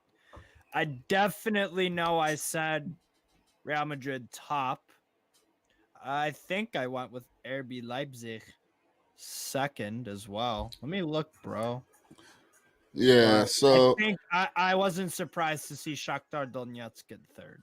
Some yeah, people were, but I'm like, bro, they've been solid in the Champions League for years. I don't think yeah, they're gonna finish above this lowly ass. they were solid. I think Shakhtar, you got to give him a lot of credit because they 100%. lost. The They lost. circumstances. Yeah, they lost all their Brazilians, man. You know what I mean? Only Except the only one, Lucas Taylor, was the only guy left, literally. You know what I'm Yeah. saying? So it was a complete Ukrainian unit, and usually you see 7 Brazilians. If they had the Brazilians, they would have. I think they would have pipped Leipzig to that second spot because they. Oh yeah. Big up to BLE. I'm talking about Salamakas. Alexis. Yes. Yeah. Isn't he Dutch? Belgian. Oh, he's Belgian too? Okay, yeah. That's what I want. That's what I was talking about, man. Yeah. So look, man. Look, man. Look, man's doing well at Atalanta too. At the So moment, yeah. yeah, look, man. These were the predictions here. Steve's predictions. Steve, talk your predictions before I share mine. This is the Man City group. No, bro, Real Madrid group. Oh yeah. 2-1 Real Madrid, and then I went with. And it was 5-1, and you went for Shakhtar. Of course, you were biased there. Shakhtar lost. Of course, you were biased. Of course, you were biased. These are my predictions. Where are they? Let me find them. Beat Real Madrid 3-0. Right. Real Madrid 3-0, and I did predict Leipzig to beat Shakhtar, and that's exactly what happened. So you're cool. a better human being than I am, Dom. No, I'm a better predictor than you are. That's why I have that shirt right over there in the box that I'm yet to open. Well, for God's sake, when are you gonna open that? Bro, thing? I have guys. I have 2 shirts and a away jersey. I have an away Man City jersey and a home jersey that I'm yet to open. Literally haven't even cracked the tape. Bro, don't you want to wear the jersey when I've been lazy. I've been lazy, bro. That's what it is. How are you that lazy? I've been lazy to make the videos, man. That's what it is, though. Make a video then. Yeah, I'll never gonna. I'll do one. I'll when I have some time. Actually, you know what? I have vacation in December, right? I have vacation in December, and then my wife's traveling as well. So I'm gonna have the free crib to do what I want, to wake up whenever, no disturbances. So I'll make some reviews, and I'll actually buy. Yeah, I'll buy the 3rd kit because it's gonna go on sale. I'll buy the 3rd kit, and I'll do like 3 review videos during the before the season starts back up, man. Because I do have the jerseys, I'm just yet to actually unbox the damn things. So look, man. Listen, let's get back to the action here. By the way, I did predict the group correct. I went with Real Madrid, RB Leipzig, Shakhtar Donetsk, and Celtic. I like your German accent there. RB Leipzig. RB Leipzig. Leipzig. RB Leipzig. Oh man, listen, bro. Your boy Dom got a touchdown Germany before he dies. I already hit England, bro. If I had more time, I would have drove over to Wales, but I didn't. Yeah. But next time, I'm definitely driving over to Wales, though. Maybe I'll think about driving up to Scotland too. So but I'm definitely touching England again, bro. I touched England and I rented a car and I drove, bro. I drove like I lived there. You see what I'm saying? Yeah, there was one time when I made a left turn and I went over to the other side of the road, though. I was lucky that no traffic was coming. I was like, whoa, not in New York. Go back over. Go back over. Yeah. But look, man, let's talk these matches and then we gonna move on to the next group, of course. So big score lines in this one. RB Leipzig RB 4 Leipzig. and Shakhtar 0. This game was played in Poland, of course, in Warsaw, the adapted home for Shakhtar Donetsk. And Kunku on absolute fire. He will be a Chelsea player next season. Andre Silva in the 50th minute. Dominic, my namesake, Szoboszlai in the 62nd, and Bunda. Joboslai. I gotta touch, bro. I gotta touch Hungary too before I die, man. You know what I mean? Gotta put that on the bucket list. Go to Budapest. Bro, I want to go to every European. I want to go to every country on Earth. Bro. When we have some time, we do a Euro trip, bro. We do a Euro trip. You know what I'm saying? Cheers to that. And we'll try to avoid getting murdered on the road trip too. You know, we don't want to stop by a hostel and get murdered. You know, 100%. Get skinned alive. You ever saw that? You ever saw that movie Hostel? No, never. Yeah, I don't watch movies. You need to check that out, man. BX Gunner, yes, I'm in New York. Yes, I am. Yeah, I gotta go to Croatia. I am going to Croatia. Bro. Croatia's beautiful. I'm going to Croatia. What, bro? As soon as I just need some time. Once me and Dom win the lottery, we'll start doing these. I don't know, bro. I don't know about the lottery, but I'm gonna book some flights to Europe. My plan is fly over to England and then from there jump on some cheap flights. You know, go to different countries. I'm gonna do it next year, God's willing, or the year after. But it's gonna happen. So look, big win for Leipzig over Shakhtar. You know, of course they had their little moments, you know, with Mudryk and but they were well beaten in the game, man. And you got to give a lot of credit to Leipzig. By the way, King Huddle, where am I? King Huddle, I'm in New Hampshire. I was born in Chicago though. The boy is in New Hampshire. You know, I haven't been to New Hampshire, you know. Bro, there's not much to do. If you like mountains. Yeah, New Hampshire is like up in, let me tell you, New Hampshire is close to Lake George, right? I think so. Lake Winnipesaukee. Oh, don't you guys have a New York border up there, right? No, we don't border New York, no. Who you border? Vermont. Massachusetts, Maine, and that's it. Wait, you border Canada too? Yes. Oh, wow. So when last have you gone to Canada? Before COVID, I did. Literally. Man, you like bugging out, man. You bugging out. What do you mean I'm bugging? You live very close to Canada. You don't go? I haven't gone since COVID, bro. I just haven't had the time. I don't know. You ain't got the reason to go Canada, you know what I'm saying? I want to, but I don't know. I haven't had the time. I don't know.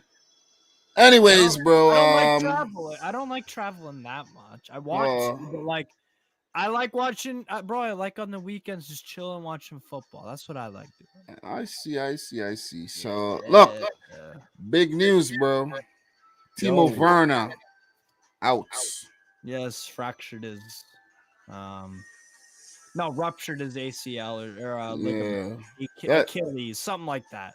That's sad though. That's really sad. He's gonna miss the World Cup though. So, and he did miss a couple. You know what? Germany actually won't miss Timo Werner. They're actually better off without him because he's gonna miss a couple sitters. See what I'm saying? He did miss a sitter in the game too. I'm very interested to see who's up, who Germany are gonna start at center forward because I'm trying to literally think. I got no fucking clue. Damn. Yeah, exactly. You might have to look at someone like you have to bring Miroslav Klose back. Lucas Podolski. Yeah, Miroslav Klose. Well, Klose is one of my favorite ever players. Yeah. But he's the only player in World Cup history to score 6 goals with all of his head. Talking World Cup there, Germany tried that model when they took Mario Gomez to the World Cup too, remember? So they just like that whole that type of center forward who's gonna hold up the play, kind of, you know what I mean? And who Maybe could they play who? Thomas Muller as a false nine. I got no fucking idea. Yeah, I think that's what might end up happening. That's a problem for me in Germany to I do. think that might happen, but yeah, we have some World Cup chats in another video. But big win there for RB Leipzig. RB Leipzig. Leipzig. So, anyways, man, in the next game there, Real Madrid bunks back from their match day 5 loss to pick up a massive win over Celtic. No, 5-1. Celtic. 5-1 over Celtic. Bro, I have to say this before I get into this video. This guy Jota is gone next summer, bro. No, he's a good player. This guy Jota is a baller. Yeah. Just want to say that. Just want to say that before I go into this. And Modric from the penalty spot. Rodrigo, Asensio with a very good goal. Vinicius Jr. and Fede Valverde, who's a gem of a player, though. So Valverde is one of the best players in the world right now, bro. Yeah, indeed. Fucking good. Oh my god. Big up to Jota for scoring that free kick as well. Yeah, he'll be a good signing for Newcastle, though. 100%, bro. I'd take Jota from Celtic. He's a very good player. He's one of those players that, you know, he might not be on the radar of many. He's the kind of player that you watch a Champions League, like you and I are talking about him right now, and be like, and you just buy him before there's any hype. You see what I'm saying? You understand what I mean? Like before the oh no, because I watch SPFL too. Like yeah, I know what this. But I'm saying though, before the summer comes around and teams are actually looking, you actually buy before anyone else. You know who Jota would be good for also? Brighton. If they need a yeah, you're right. if Trossard gets sold. Jota, you're right. So look, Real Madrid, man, Carlo Ancelotti.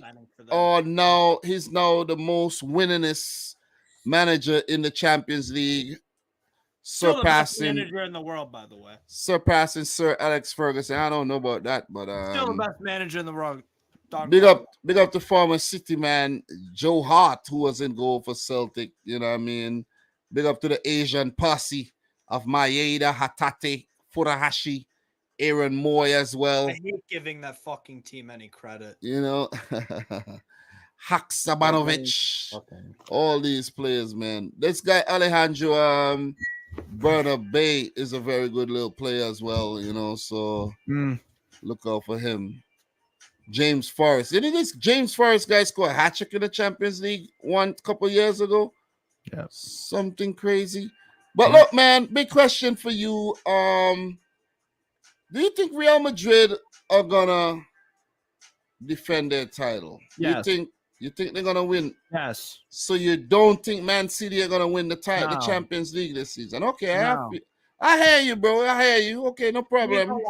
You know why? It's because look at the way you've been eliminated in the previous tournaments. The Monaco 6-6, 3-1 Lyon, the Liverpool debacle. You defensively, you haven't fixed up quite just yet.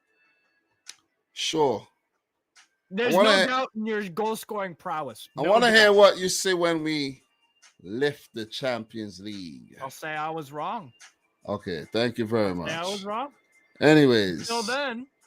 Let's move on to Group G, where Manchester City end up topping the group with 14 points, unbeaten. Dortmund second with 9. Sevilla third with 5 points. And Copenhagen, not bad at all, at the bottom with 3 draws. So, look, any surprises in this group? No. Okay. How bad Sevilla are, maybe, but that's that's an old man club right there in Sevilla. Everyone's like 30 minimum. Like that's where all the rejects go to play. I guess so. But maybe, bro, but you know what? They could do some madness and win the Europa League. We'll put that past a team like Sevilla. So look, Look, literally doesn't matter how bad they are. They have a knack for winning it. So I gotta at least consider them in the mix. So look, these are my predictions. Oh shoot, I made a mistake and showed my World Cup video thumbnail. But these are the predictions. Oh shoot, I did it again. Um You. oh, I did it again. Oh, you did it again. Guys, that video will drop later. After the stream is done, I'll drop that. So you guys could go check that out. Doing a little promo. And these are my predictions. I went for a City win, of course. No, I went for a draw, actually. I went for 1-1 because we were drawing everything, man. So I was like, whatever, we're going to draw this one again. But we won 3-1. And for the other game in the group, you guys to win. I went for 2-1 to Dortmund, and that game drew. So this is what you actually chose. You went for 1-0 win for Copenhagen and 4-0 for City. Thank you, Steve. Thank you. I appreciate it. Well, what? I do appreciate it. And you know what else I appreciate? Everyone who's liked the video already. Oh, yeah. Do it. 27 people still watching. Big up. All right, guys. Make sure you smash the thumbs up button. Do appreciate it. And stick around for the Europa League segment that we got after we are done with the Champions League. We won't be super long on the Europa League, but we are going to touch it. So, look. Pause. We're not touching anything. Pause. Anyways. What the fuck? You'll get in trouble for that. So, look. Man City going to get touched by... Yeah, you're going to get touched up in around a 16. Anyways, 1-1. Harrelson, Togan Hazard, of course, scored first goal in the Champions League this season. And Harrelson scored Copenhagen's first goal in the Champions League this season, which is crazy. That's crazy, right? 100%, bro. And he's a young player too. Copenhagen got some... I like Harrelson. They got... Copenhagen got the Rami unload from Ajax is a baller. I think Ajax could have did well with Darami in the team this season. But, and that's a failure on Alfred Schroeder, which is why I think you So and there was the return of your brother Rasmus Falk as well. My brother, your brother, you look alike, bro. Rasmus Falk. You think I look like Rasmus Falk? Yeah, you got with the long hair. I know you don't have the long hair no more, but. I'll grow it back, but yeah. Okay. Look, that's your bro. What are you telling me you don't look like him? That's your brother, bro. What's wrong with you? Look. People be saying I look like...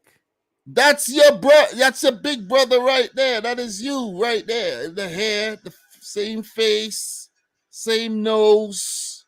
This beard thing. Everything, bro. He's got thicker beard, though. Yeah, because it's a bigger brother. What else? He's 30. What do you think? Ears aren't the same. He's got like elf ears. I got like tiny ass ones. Yeah, you got your grandfather's ears. That's not my grandfather.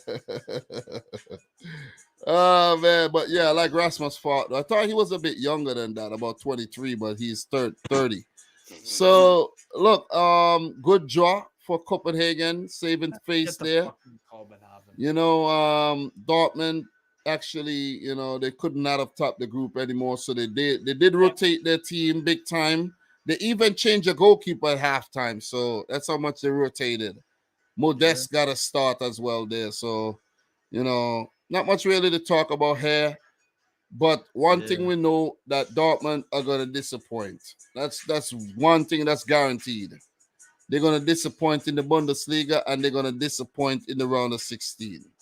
They'll exit with some style, I guess. They'll probably win the first like 3-0 and lose the second like 4-0. Probably. That's Dortmund for you. But big up to Jude Bellingham, he's been in the news. Man City looking at him. One of the best players in the world right now. Yeah, Liverpool are looking at him. Real Madrid are actually looking at him. Yeah, that might be Tone. Bellingham's gonna want to go to Liverpool in the Europa Conference League. Yeah. I think he's gonna go to Real Madrid because when you think about it, right? Man City has Rodri. They got Calvin Phillips in the midfield already, right? They got Gundogan. Gundogan might actually leave next season. But there's De Bruyne. So I don't see Bellingham, he could start games for City, a lot of games, right? But the fact that Modric and Cruz are like actually in the twilight of their Real Madrid careers, you could see Chouameni, Camavinga, and you know, young That would be guns of that would be, Bellingham. bro, Yeah, that midfield potential is fucking outrageous. exactly. And then Exactly. they're also thinking about signing Endrick from Palmeiras, the 16-year-old kid. Nah, he's going to Manchester City, bro. I don't know. We'll see. We'll see. Endrick, bro. I did react to his videos on my other reaction channel, and this kid is a baller, man. Bro, did you watch him the other night? Nah. His kid is up. When I did the reaction, when I did the reaction video for Endrick, he had yet to make his senior debut. Yeah. And then he made the senior debut and he scored a couple goals, man. So I guess that's Atletico Paranaense. Big up to Watched Endrick. him the other night, bro. He got his first ever start in Palmeiras. They played Fortaleza. They won 4-0. Bro, kid's amazing. Kid's got so much potential. Yeah, he's good. He's Very good. Player. In 2 years, he'll be in Europe. Yeah. Probably go to Real Madrid. Who knows? Bro, imagine that's their new team from now on. Endrick, Vinicius, Rodrigo, and then a midfield three of Bellingham. I know. Camavinga, Chouameni. What a disgusting Valverde as well. Valverde on the bench. No, Valverde is gonna start ahead of Rodrigo. What a disgusting team for the next 10 years. Crazy, man. Outrageous. But that's how you build your team, you know what I'm saying? That's how Real Madrid are the kings of football, bro. That's how you avoid the Barcelona situation. Yes. You know, so look, man, 3-1, my team, man. Look, big up to Rico Lewis. This kid is a ball. Listen, but okay, Rafa Mir scored. Sevilla had some chances. Rafa Mir scored. But Rico Lewis, what a finish. Bro, I have to say, the first time I saw this kid, right, was in the friendly against Bayern Munich in the summer. The friendly, right? I remember that. I was like, who the hell is this kid? I had never heard about him. And I'm like, who the hell is he? Yeah. Baller, man. Absolute baller. He is a right back by trade, but he's a right back, but he does play defensive midfield. Yep. But he made his first Manchester City start, and he was basically playing midfield the whole game. Yeah. And he puts himself in attacking positions. He's a very good dribbler. Yes. I was like, what the heck am I seeing here? Cole Palmer was impressive too. You know, big up to Cole Palmer, big up to Foden, big up to the guys coming through the academy, Wilson S. Brand, big up to Rico Lewis, you know. Issa Kabor, by the way, could get a lot of game time for you next year, I think, bro. I think he'll be a good player to bring in the squad. 100%. Yeah. No, I like what he's done at Marseille a lot this year. You know, but I don't know if City is gonna actually bring in the guys who are out on loan. You know what I'm saying? But the fact that they didn't sell him and they kept him and sent him out, I think he's considered part of the future. So big up to the man from Burkina Faso. So look, 100%. Alvarez, bro. Oh my God, what a goal! Oh man, reminiscent of no other than Sergio Aguero with the finish. Go around the keeper, blasting it in with his left. Oh my God, nasty. And Mahrez with a good goal that will do a world of good for his confidence.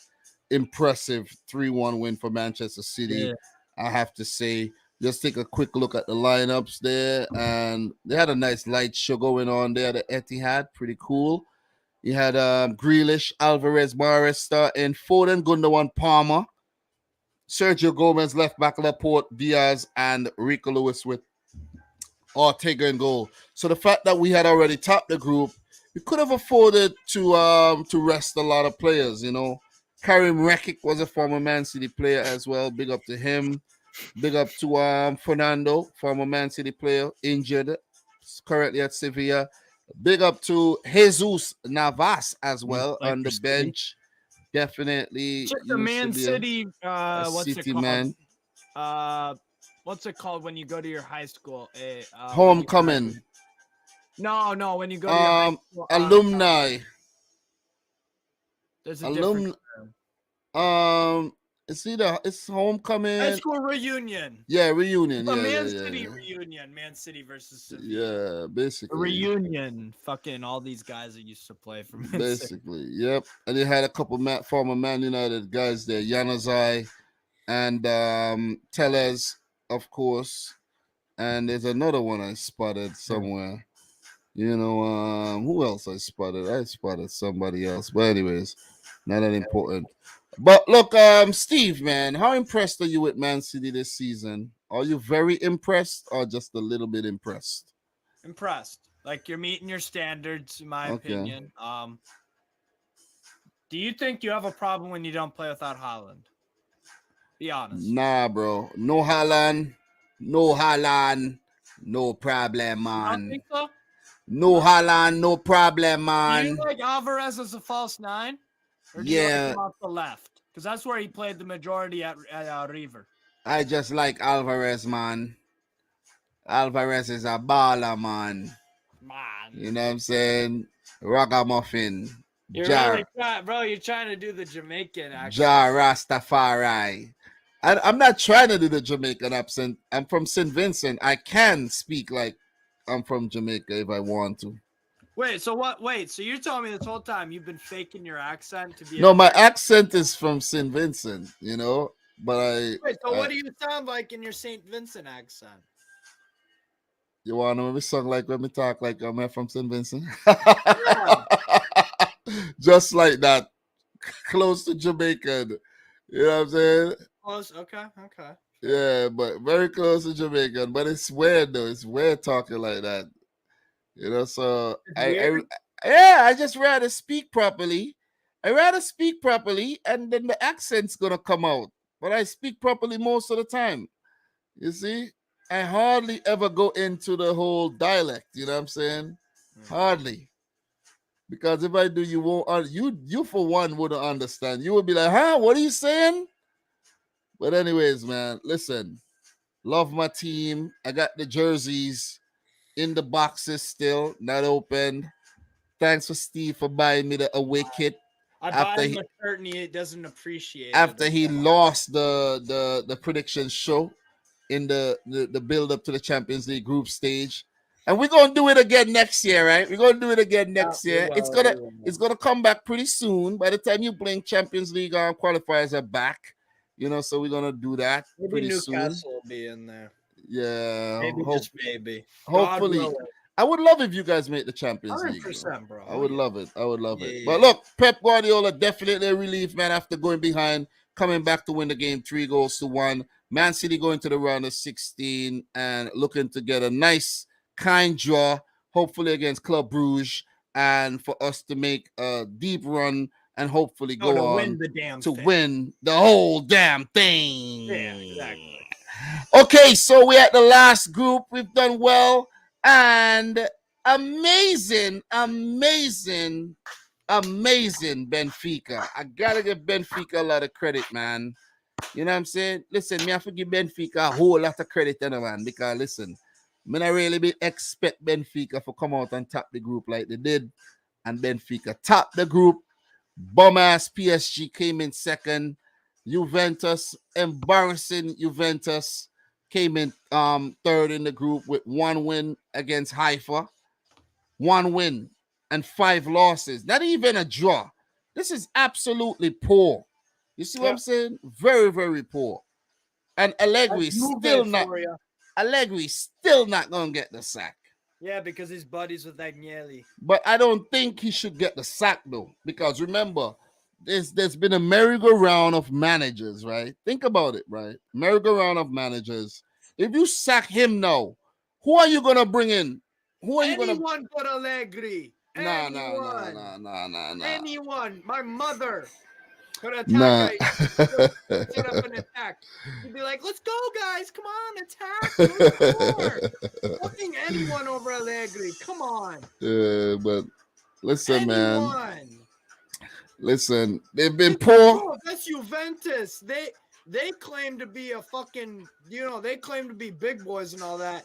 They're not big boys Level up anymore. points with supposed minnows, Maccabi Haifa, who, by the way, I said before a ball was drawn out of the pot, I said to all of you motherfuckers, I told all of you that Maccabi Haifa would win at least one game. And bam! You know who you look like, bro? Who? In that Brazil shirt, Kaká. Really? No, go full screen on me. Let the people analyze. Yeah. You do look like him from a little distance, though. Yeah, from a distance. You look like Kaká, bro. Yeah. I look like Kaká. Like in the small screen. That's what I mean. And With the brown hair? And I think that was the jersey. That jersey's from the Kaká era. It's a Ronaldo, bro. Yeah, but Ronaldo and Kaká played in I think in the 06. This is a 2004 shirt. Exactly. Ronaldo was still playing and Kaká was at his heights there. Yeah. You know what I mean? But yeah, bro. Oh, I kind of do have his hair, not gonna lie. Like kind of like it's because it's brown. Yeah, like look at this. Yeah, you know what? I just had a great idea, man. Like that's a video. Should have been for Halloween. A great players who never played in the Premier League. Kaká was one of them. Yeah, crazy, people, right? Bro. Crazy. Kaká. Anyone? Ronaldo never played in the Premier League either. Ronaldinho. What were they afraid of? Messi. But what were they afraid? But Messi's still playing. It's still a possibility. Messi to Newcastle 2024. I mean, I wouldn't say no. But yeah, though. But there's some really iconic players who never played in the Premier League. I actually was making a video. I was actually writing up the video. Yeah. So maybe I have to go back and find that video and do it. Because I want to do more of those videos going forward, though. Sitting in the car. I get a good vibe when I'm in the car, though, for some reason. You do. Yeah, and those videos. Magic happen when. Yeah, that is exactly where the magic happened, though. When you're in the car. When I'm in the car, bro. When you're in the car. Yeah, when me in the car. So, bro, I attempted to make some videos in the car when I was in England, bro. I had just got out of the airport, right? Look at that. See exactly what I'm telling you. If I was clean shaven. Exactly. This is what I'm telling you. If I was clean shaven. Steve, quick story, right? Yeah. Just got out of the airport, just got my car, and I attempt to do a vlog. I'm like, I'm going to vlog this. I'm going to do a documentary style thing, right? Bro, I'm driving, I'm recording, and I miss my exit, right? I'm in a foreign country. I'm on the opposite side of the road. I miss my exit. I have to go around in a circle twice. I missed the exit again. I'm like, God damn, no more vlogging. Let me focus and let me get to where I'm going because I feel like an idiot right now. Seriously. Yeah. So I know what you mean, bro. Yeah. But anyways, man, let's start Benfica, bro. What talk Benfica. What is going on here? I thought you went to switch into a Benfica jersey or something. I mean, fuck it, why not? Oh man, here he goes again, guys. Oh, here I go. Oh, Kaká rejected Manchester City. Yeah, we did sign Robinho. I think he eventually flopped, but still. Did it really flop? Yeah. Harsh. Yeah, he flopped though. Like super amazing, but like, come on, man. Yeah, he for the heights that Robinho had hit, he flopped. If you look at his record for Man City goal scorer wise, it wasn't actually that bad. So big up to Marcel who says the car videos are solid. I watched all of them. Yeah, bro. The car videos is something I have been doing since the beginning of the channel. And for some reason, like people like the car videos. It's like it gives you this vibe that you want to continue watching the whole thing. Which is weird, but it works. Yeah, because for some reason when I'm in the car, it's unscripted. and I see a lot of wild stuff. You know what I mean? So Yeah. yeah, I'm pretty sure. And then you get to You see. shoot from the hip, bro. Yeah, I'm pretty dope with car videos, man. But you know, a car video that's gonna drop. That's gonna drop. I'm part though. A car video that I'm gonna drop is this. This is dropping later, guys. This is dropping later, so go check it out when it Get in the drops. car. Actually, Two yeah, legends of the sport. Ronaldo and Choupo-Moting. Wow. Two legends of this beautiful sport. How dare you put them side by side, though? But anyways, Steve, bro, Benfica, bro. These guys were damn good. They actually topped the group ahead of PSG because of the smashing they gave Maccabi Haifa in Israel too. One of the greatest games I ever seen in my life. You know what I mean? I don't know. I didn't watch the game, so. No, I watched it. Oh my god! But one of the greatest games I ever seen in my life, man. So these are my predictions. My dumbass actually went for a 2-2 draw here for Haifa at Benfica. It ended in a 6-1 win for Benfica, and I did predict the bums Juventus to lose 3-1 to PSG. Easy. Yeah, but that's and easy. Yeah, where's your okay? This is you, and this is you. You went for a 1-1. You see, at least you were respectable. You were very respectable towards Haifa, right? And I was trying to give my respects, but yeah, you went for other problems. Yeah, you went for 2-0 win for PSG. So quality predictions there. So look, let's just finish off the Champions League. We had a little bit too much fun today. We should have been done, but we had fun. I enjoyed the stream. All that matters in life. Yeah, brother. I gotta say, enjoy the stream, bro. You know, before it's done, I just gotta say, I enjoyed it. So, look, Maccabi Haifa was in this game. Gonzalo Ramos in the 28th minute and Sherry from the penalty spot, 1-1. And then for the last 31 minutes of the game, Benfica just God mode. Yeah, Benfica just decided that they're gonna fucking go into beast mode and score 6. Peter Musa, I think he's Croatian, 59th minute. What a bullet header, by the way. Oh my god. Yeah, Grimaldo. That was from the free kick, right? Grimaldo? No, and then Grimaldo scored a fucking beautiful goal. Bro, that guy he's been scoring free kicks like just nothing. Yeah. Bro, this Benfica team, we've got goals all over the park. Rafa Silva. The João Mario goal was a pick of the bunch for me, though. And that was the one that won us the group. How? Yeah. You know what, Dom? I said to you at like match day 3 or 4, João Mario has been the best player of the tournament. Yeah, Henrique Arroyo. Yeah. And he caps it off with a beautiful goal to win us the group. Yeah, it's almost very, like very good. God was like, Steve, you are right. Yeah. In fact, you're so right. João Mario is gonna score a fucking worldie at the 93rd minute to win you the group. Do you think João Mario has been the best player of the group? Nah. Across the tournament, do you think it's a decent shout? Nah. What? Nah, not at all. You're a João Mario fan. Nah, not even close. Yeah, I like João Mario, but there's been better players, bro. Come on. Don't get too ahead of yourself. Nah. So, look, big up to Otamendi. I am absolutely 101,000% happy that he left Manchester City. You know, he's doing well over there at Benfica. Antonio Silva is a very, good player coming through. You know what I mean? You know, big up to Rafa Silva, who's one of my favorite players, though. Yep. So, look, big win for Benfica, man. They end up topping the group. Very impressive. Not a soul expected this to happen, and it happened. We finished second, so yeah. Yeah, everyone thought that they were going to finish second, and they didn't. First. But some people really thought Juve were going to get second. I saw it from a mile away, bro. I was waiting to happen. Roger Smith actually did very well. Roger Schmidt.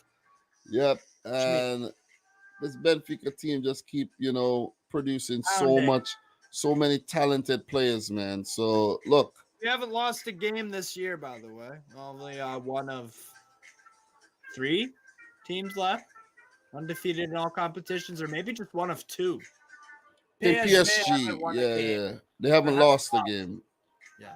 Yeah, I think so it's just us and Benfica that to talk haven't. about PSG, bro, Yeah. Mbappé in the 13th minute Mbappe. and Bonucci. I think Juventus were actually the better team in this Yep. game, though. They were, and they still lost, which is weird, right? I think they were very good. They just didn't take their chances. The return of Chiesa, you know, Quadrado had a couple good opportunities. Locatelli as well, but oh no, just not Better their luck, team, man.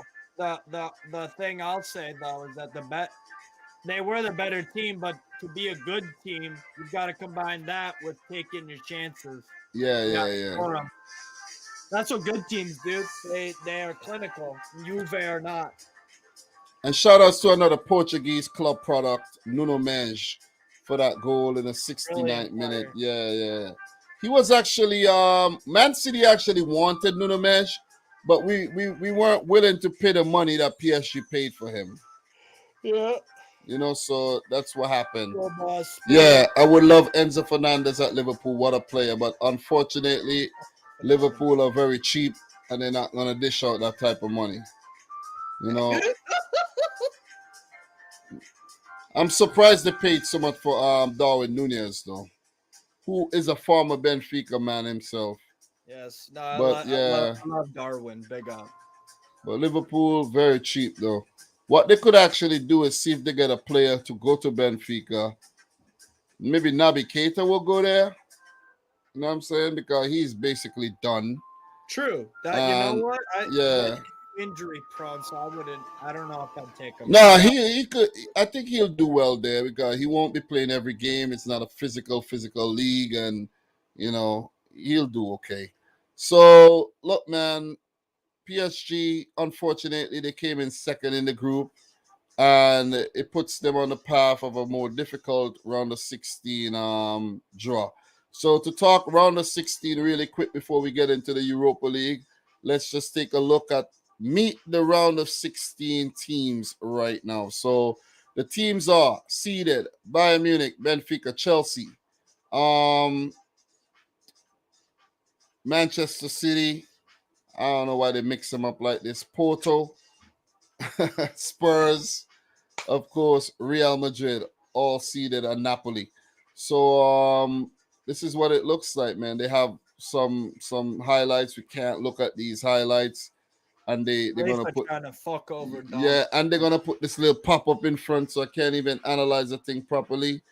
But you know, we're not gonna take a look at we're not gonna look through each of these things, but this is not the ideal page at all to use because of this damn Liam, this little thing right there. Okay, go. Yeah, I got rid of it. I didn't even know I could have get rid of it, but I got rid of it though.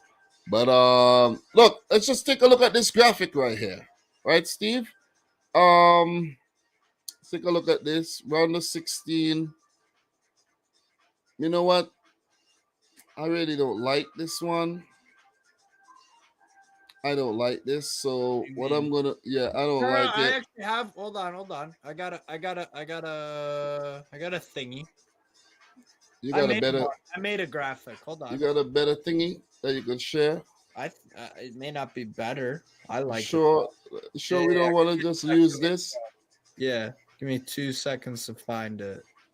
I don't have 2 seconds, bro. Oh yeah.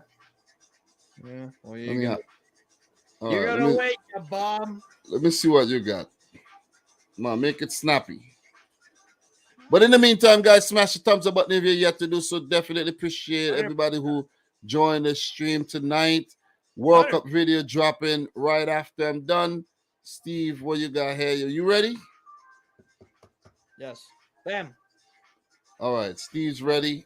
This is what he got. I like that. I like that. So look, for Bayern Munich, man, Bayern Munich, they topped their group which means they can play against Inter, but they could play against any one of the second place team except the likes of Leipzig and Frankfurt. Yeah. So they could play Bruges. That would be a beatdown. They could draw Liverpool. I would actually like that though.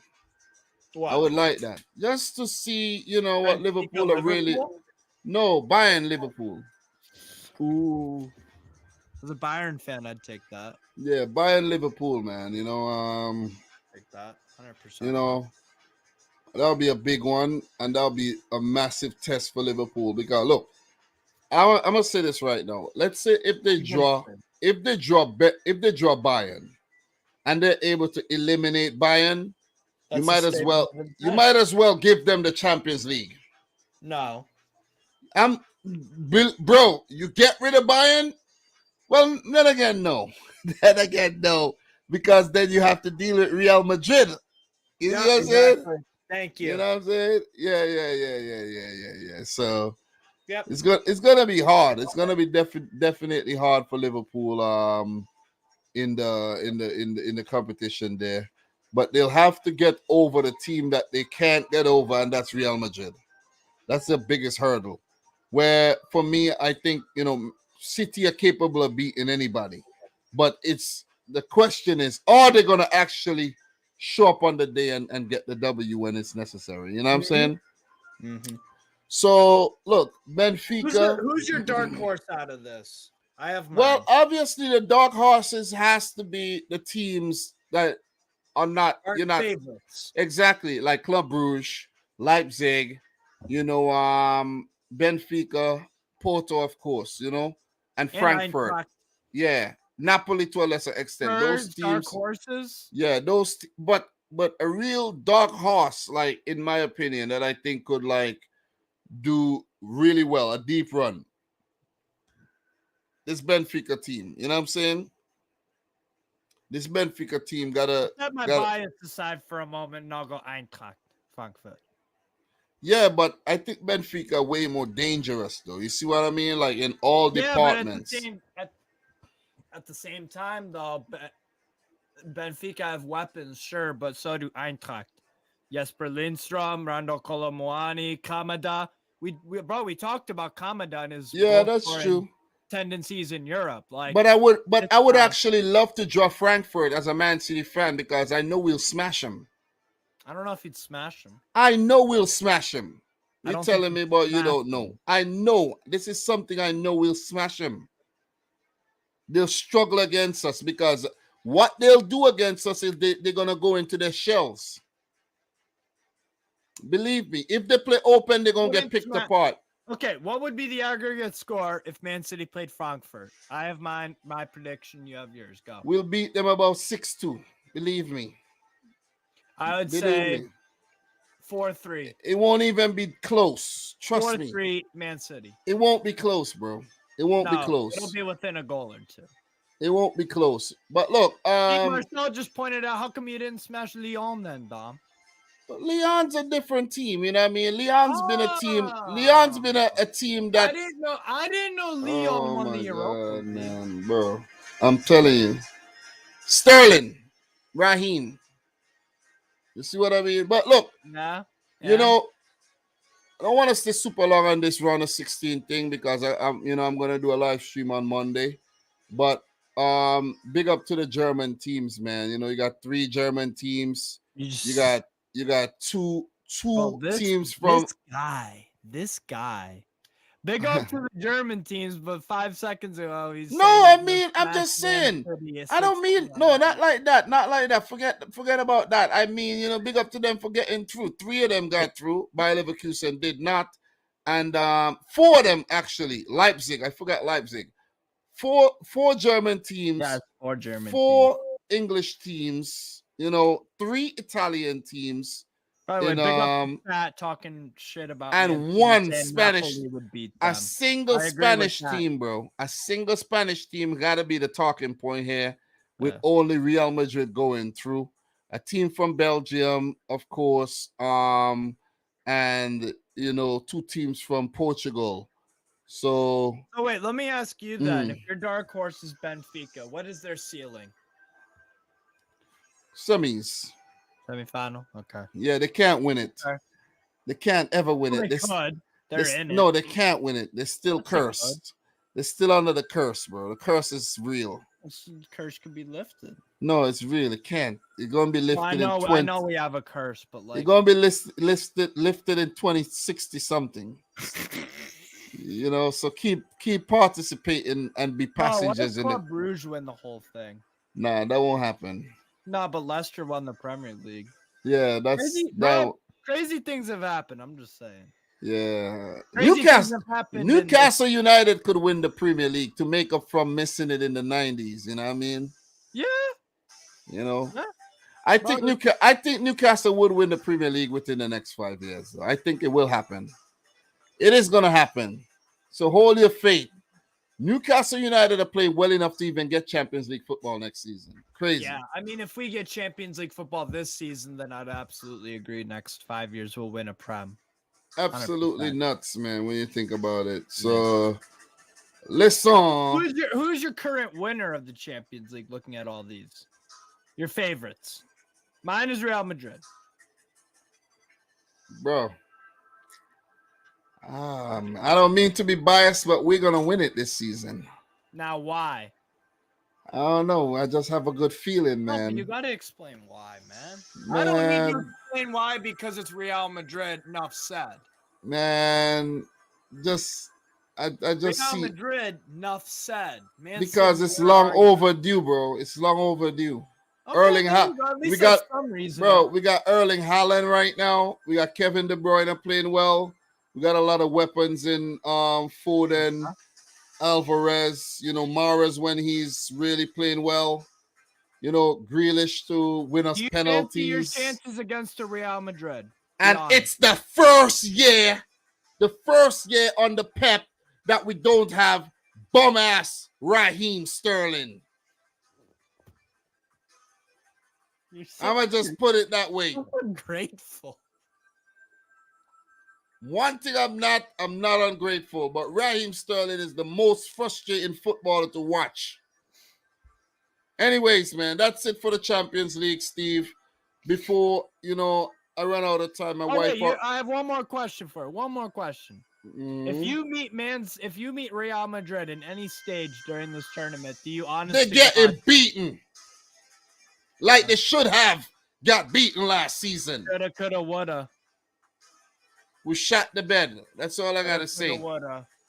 Shot the bed. But anyways, guys, video coming up pretty soon. Make sure you go check it out. Well, Marcel's giving you hell in the comment section. Oh man! I think Man City are the least likely English team to win the damn thing. Anyways, man, you guys could say what you want. I'm gonna stick to my my gut feeling there on Manchester City. And we're going to go back to the UEFA thing here. Let's go to the Europa League. Let's wind the stream down now. Talk some Europa League. Talk Slovako. Yeah, let's take a look at the last. Slovako got eliminated. It's a dark day in football history. I know, man. So look, Group A, Arsenal, PSV. They played like shit, by the way. Arsenal against Zurich. They were shit. Well, look. I don't really want to do too much analysis right now, to be honest. But we could give our thoughts on what I'm disappointed in Bodo Glimt, I have to say. Yeah, I thought, but you got to give them credit. They stepped one tier up, and they will go back down in the Conference League. So they didn't look totally terrible. Yeah, honestly, they didn't. They didn't get the results, but like they held. But then again, though, Steve. Then again. They lost a lot of key players, you know, so you got to give them time. I think next season, Bodo Glimt could put up a serious, serious contenders for the Champions League via the playoffs. Yeah, if they could just recruit well again, No, I think what's the key is keeping instead of recruiting. Keeping. Pellegrino. Keeping the players, but recruiting and keeping. Combination of both. Yeah. 100%. You always got to recruit. Always. Yeah. So in terms of the last results, they're in the group. They're Arsenal 1, Zurich 0, and PSV 2, Bodo Glimt 1 on the road. We move on to Group B, where Fenerbahce topped their group. Turkish clubs did pretty good, though. I got to give them a lot of credit. Stade Rennais. Big up to Arda Güler, man. That's what you were going to say? Arda Güler, you did well with that scouting. Yeah, you did. Stade Rennais, produces a lot of quality. Ismail Assar, Ousmane Dembele, Edouard Mendy came through there too, right? So a lot of good players come to Stade Rennais. And a player that they have that has a bright future is Jeremy Doku. No, bro, but they got way more than just Doku. No, but I know. I'm just telling you what I know, though. We're not gonna go down the rabbit hole. I could talk about Stade Rennais for like an hour. We're not gonna do that. It's such a good fucking team, man. We're not gonna do that, though. You know what I'm saying? But they're playing Europe every season these days. It seems like. Yeah. No, and they were in the Champions League a few years ago too. Remember? They play, yeah. They play some beautiful football, bro. Yeah, very, very good football. So Ajax Larnaca goes into the Europa Conference League playoffs, and Dinamo Kiev very disappointingly last in the group. So this was the results for the last match day. Fenerbahce 2, Kiev 0, and Arda Güler actually scored, right? Didn't he? Yes. I think he scored and assisted a goal too and broke a record. So Rennes and Larnaca played to a 1-1 draw. We're going to keep it moving, man. Real Betis top in the group, 16 points. And you got to give it to Jose Mourinho and Roma there for coming back from behind to beat Ludogorets and to actually book themselves a place. Huh? Yesterday was terrible, bro. Yeah, in terms of Roma and Lazio. No, but I mean, for Roma, though, they came back, though. Bro, I'm saying, I'm a Lazio fan. I know. We got eliminated, and Ludogorets might have actually beat Roma, but they fucked up and choked. Because fuck Ludogorets, you fucking bottle job prick. Fuck you.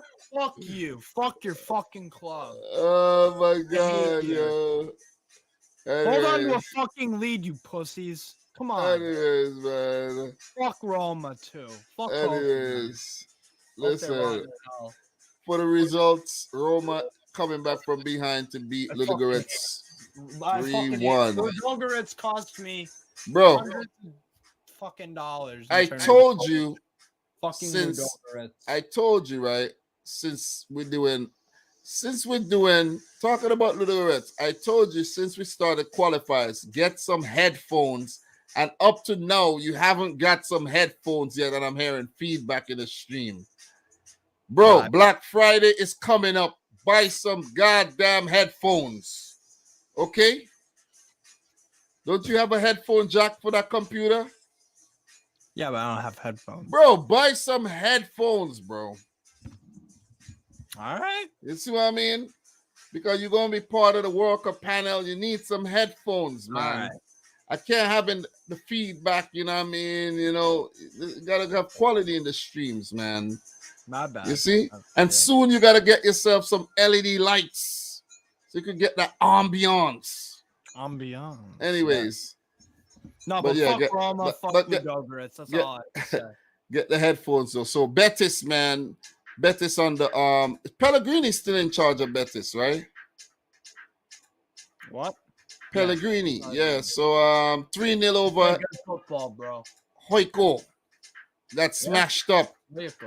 So that's what the group looks like. Man, listen, man. I don't know what it is, but this team, revolutionary, man. Union Saint-Gilloise, man. Wow. Bloody brilliant team. Yeah. Topping the group ahead of Union Berlin. Still brilliant for Union Berlin to get second. A team 100%. That just got promoted to the Bundesliga for the first time for a few years ago. Crazy, absolute nuts, man. The Bundesliga. All right, we got a question. Miran Osman is saying, Is this guy a fan of every club or what? Long story short, yes. All right, Miran. Steve Okay, this is the thing about Steve, right? We're gonna have a long talk. We're not gonna have a long talk. Steve is a polygamist when it comes to clubs, right? He has many clubs, but he only has one club in each country. All right, so that's fine. Newcastle is his English team. Yes. When you go to Bayern is his European his Bundesliga team. Celtic is his Scottish. No, Rangers is a Scottish team. You know, Lazio is his Italian team. So it's fine. I think it's fine because many people have Spanish clubs. They got Spanish clubs. You see what I mean? Yeah. Many people support like a German club and an English club. So it's fine, man. Big up to Steve, man, you know. But look, Brugge didn't do too bad. And Malmo, they didn't even pick up a single point. They lost all their games. But big up to Union Saint-Gilloise, you know, revolutionary team. They almost won the Belgian league too, right? Yes, almost. Yeah, so they did lose to Union Berlin. 3 points off of Club Brugge, yeah. They did lose the Union Derby against Berlin. Yeah. And Brugge picked up a win over Malmo. And they go into the Europa Conference League playoffs. So Union Berlin will take on one of the teams coming down from the Champions League. And Saint-Gilloise will go straight into the round of 16. Real Sociedad, big up to them. Even though they lost, they topped the group ahead of Manchester United, who came in second.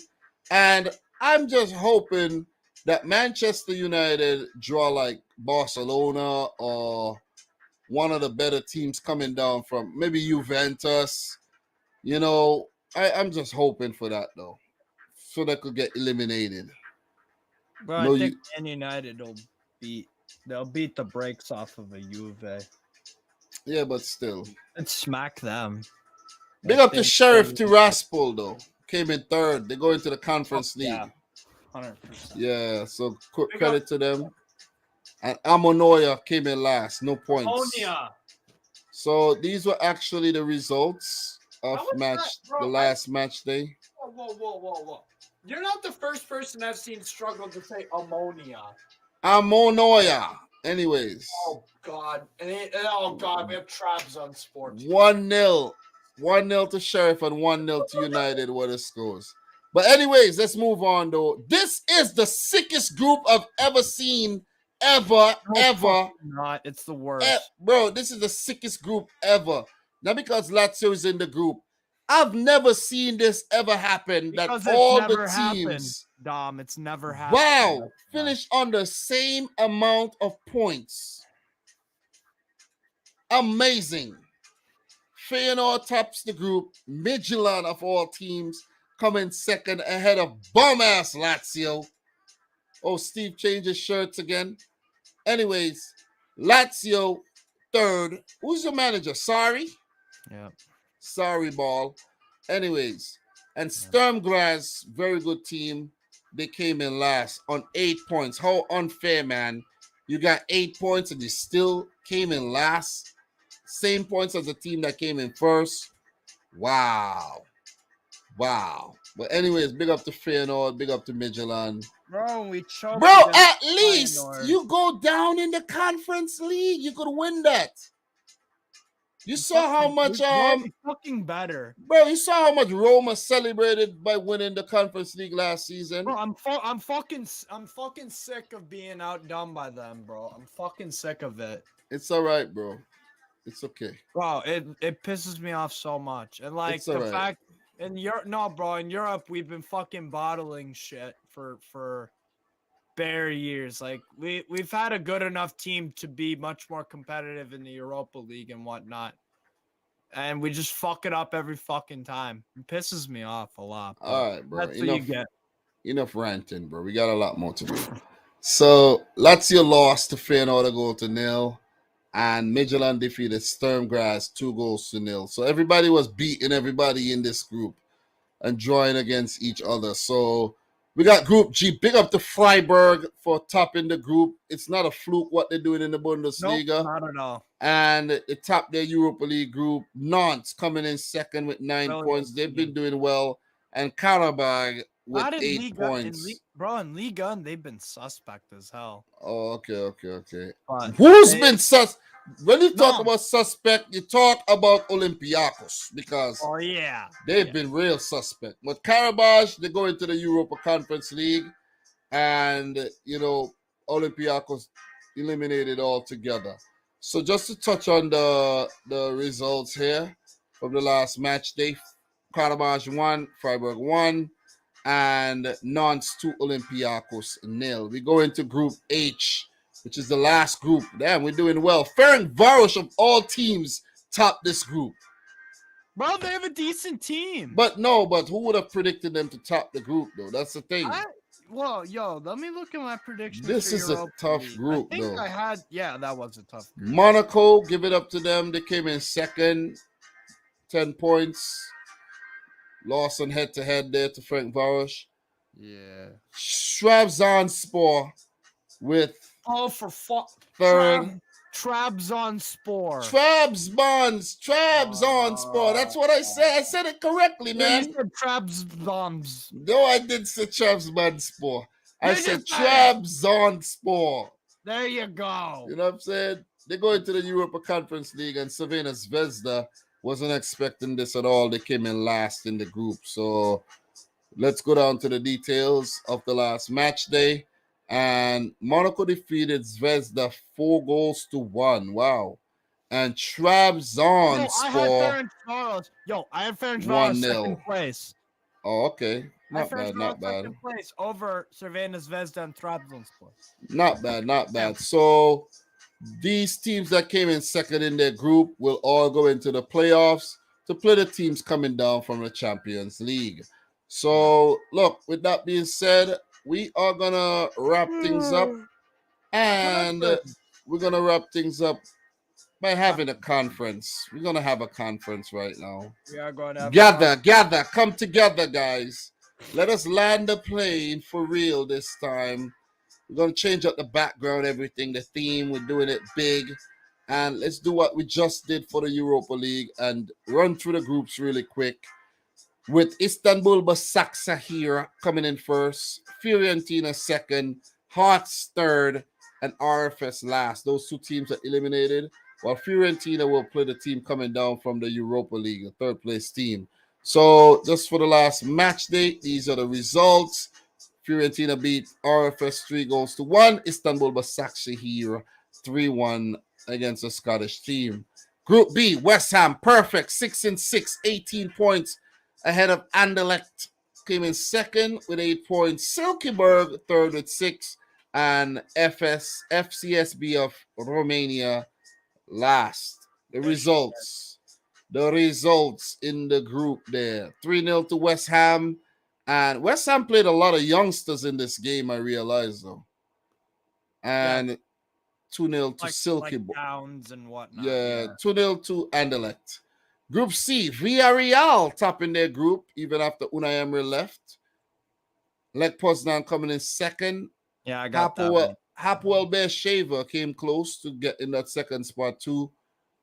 Third, and Austria Vienna last. These are the match day results as we go through. 3-0 to Lech over Villarreal. Wow.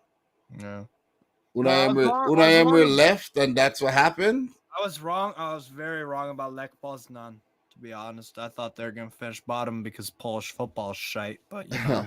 They came second.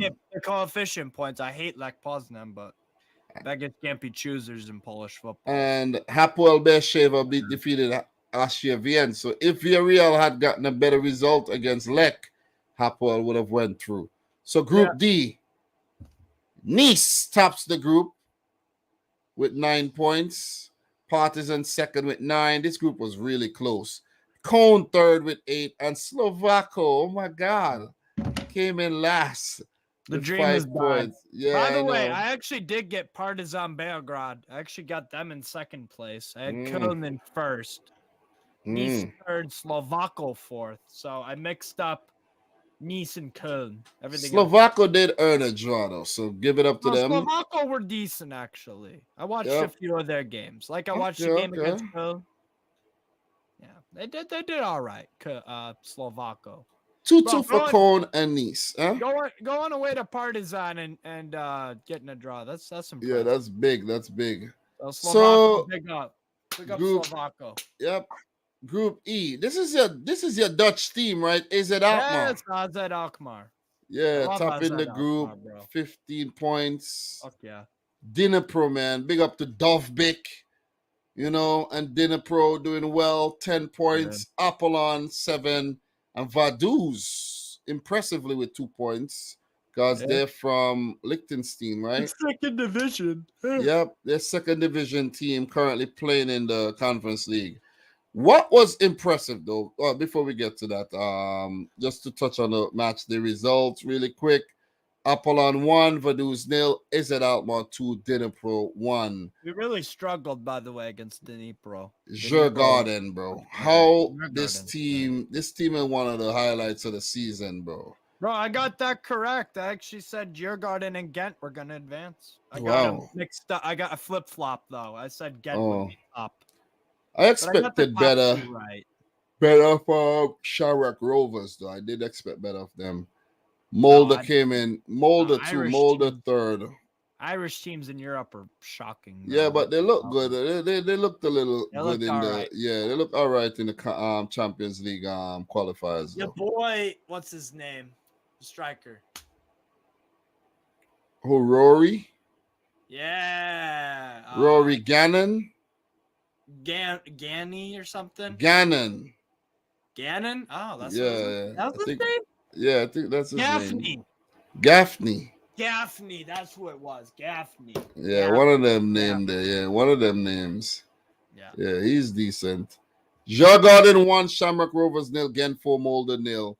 And Sivasspor, though, they're doing horribly in the Turkish league. They're in the relegation zone, I think. Yeah, but the top. Yeah, but the top they're low in the. Bro. I can't figure out Sivasspor from my. But you know who they have? Max Gradel. Yep. Gradel. Yeah. Yep. Max Gradel. Gradel, former Bournemouth man. They're just above the relegation zone. Yeah. So they top their group. Cluj coming in 2nd. Slavia Praha, coming in 3rd, and Balkany 4th. So. Look, go down to the results for the last match day. We had 1-1 for Praha versus Sivasspor and a 1-0 win for Cluj over Balkany. And last but not least, Slovan Bratislava of Bosnia topping their group. Basel coming in 2nd. Where is Basel from again? Switzerland? Yeah. Yeah, goddamn. Never running heard of Basel, Switzerland before? No, I'm running a blank, bro. I know. Come on, bro. But Punic and Zalgiris didn't do too bad in the tournament, but they miss out. They miss out on the spots though. I thought Zalgiris were gonna get. I got this group all wrong. I said Basel, Zalgiris, Slovan Bratislava, Punic. So I got none of them correct. So these are the match day results. Zalgiris 1, Bratislava 2, Punic 1, Basel 2. Bro, I like the fact for the Conference League also that we can keep track of the teams that we saw in the qualifiers. Exactly. Because we know these teams. We know these teams, man. Yeah, we're not just we know what's going on, guys. We're not guessing. We're not guessing. We know what's going on. So look, in terms of the draw would be on Monday for the Champions League. Very early on Monday, 6 a.m. You gonna wake up for that? Or you got work on that day? I start my new job at Walmart. I get out of work at 7 a.m., so I can't do that. Oh, so you got a job at Walmart. Okay. Yeah, bro. I'm going to be working 10 to 7 a.m. every day. Oh, 10 to 7. Okay. 10 p.m., 7 a.m., yeah. 10 p.m., 7 a.m.? Yeah, bro, overnight. But you got that schedule when the World Cup's coming around. Damn. Yeah. Sucks for you, though. It sucks for you. There'll be some games that you can't watch, though. Yeah, I can. Bro, the World Cup schedule is like, all right, since we're done, I got to go get my wife. But that's all right. Let's take a look at the World Cup really quick, though. Let's take a look at the World Cup everyone schedule. In the chat. Yeah, definitely, man. Let's take a look. We're going to transition a bit right now, Yeah. And that's World Cup right there for you. Look, World Cup. This game is gonna be at 11 a.m. But there's these games. Yo, what about the 5 a.m. game? You see what I'm Okay. saying? Yeah. Okay, let's take a look at these games, right? November 20th is when? A Sunday? Yeah. I have Wednesdays and Thursdays off, by the way. Okay, Sunday at 11 a.m. I'll be at work. Sucks. But I won't be at work. But the thing is, hopefully at my job I could watch the games while I'm at work. But there's, I could watch the games while I'm at work. Whether I'm on the ramp or in the shop or whatever, I could watch the games. I've watched. This will be my third World Cup while at that same job. Crazy, yeah. So and I've watched games while I was at work. But I'll be doing some. I'm definitely gonna be doing some watch-alongs. I'm gonna be doing a lot of content for the World Cup. So this game is on Monday, 8 a.m. on Monday. I'll be able to watch that, bro. November 21st. I'll be watching this game. I'll be doing a watch-along for this. I'll be doing another watch-along for the 8, 11, 21 game. And the 2 p.m. game, hopefully I'll do a watch-along for that too because I'm off on Mondays. So I'm looking to do a lot of watch-alongs. And even after the watch-along, I'll do somewhat of a little reaction video. You know what I'm saying? So it's going to be a lot of content, man. I just want to tell you guys one time. Then the Tuesday, I'm going to get up early again and watch this game. You see what I mean? So it's going to be a lot of work doing the previews, the reviews. It's going to be a lot of preparation, so it's going to be a hectic month for me. You see what I mean? Yeah. Then, I'll get some games in on the Tuesday. And then there's a lot of games on the Tuesday too. There's actually 4 games on the Tuesday and I'm off on Tuesdays. And then the Wednesday come around, I'm back at work, so won't be able to do a watch along, of course. So there's 4 games that's gonna pass by there. But I would have done a preview for those games like 2 days before. You see what I'm saying? So that's what it's gonna be. Guys, just to give you guys a little quick insight. This will be my template for the previews. I worked on this like months ago. Yeah, months ago I worked on this. And as a matter of fact, I'm going to actually go and drop my video right now because we're about to get off of this stream and I'm going to drop the video, my World Cup video, the first one. Nothing too polished. I was in the car and everything, but my thing is I rather get it done than actually try to be perfect. You see what I'm saying? Yeah. Yeah, so that video is out, guys, officially out. So when you're done, you could go straight over and watch that World Cup video.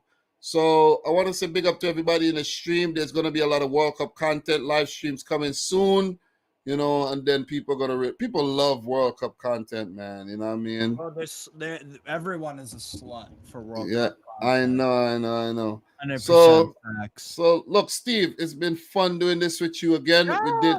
Bro, it's a big accomplishment, bro. We did the qualifiers, right? We're gonna do the whole damn thing from we did the qualifiers and now we did the whole group stage. Fuck yeah. We're going into the round of 16, so it's been pretty cool, man. 100% facts, big up to you guys. Listen, I promise you guys a lot of World Cup content's coming. I'm actually phasing out the club content, bro. Phasing it out. It's gonna be all World Cup content coming in the next few days. I'll pop in and talk about the club results and things like that. But I was about to say, we still got this weekend of Premier League and then next weekend. Yeah, but still, I'm going to do a little preview. I'll do a little reviews, a couple games, and then that's it. Yeah. I'm not putting any idea. I'm not going to put a lot of time into the club content going forward until after the World Cup. So, yeah, man, but I have a lot of plans for the World Cup. I will be scheduling and doing a lot of work in terms of the thumbnails and stuff for the games that I could actually watch and do watch-alongs for. So look out for those watch-alongs. There's going to be a lot of people doing watch-alongs, man. So, yeah, it is what it is. The game's saturated these days, but it is what it is, man. So, look. Yep, it's been fun, Steve. Gotta go pick up my wife right now.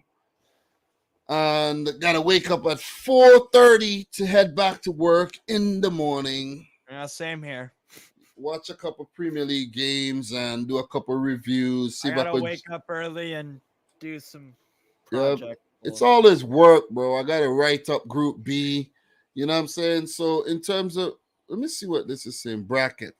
I like this. I like how they got this. You know what I'm saying? So, but the brackets are actually not filled out yet, we know.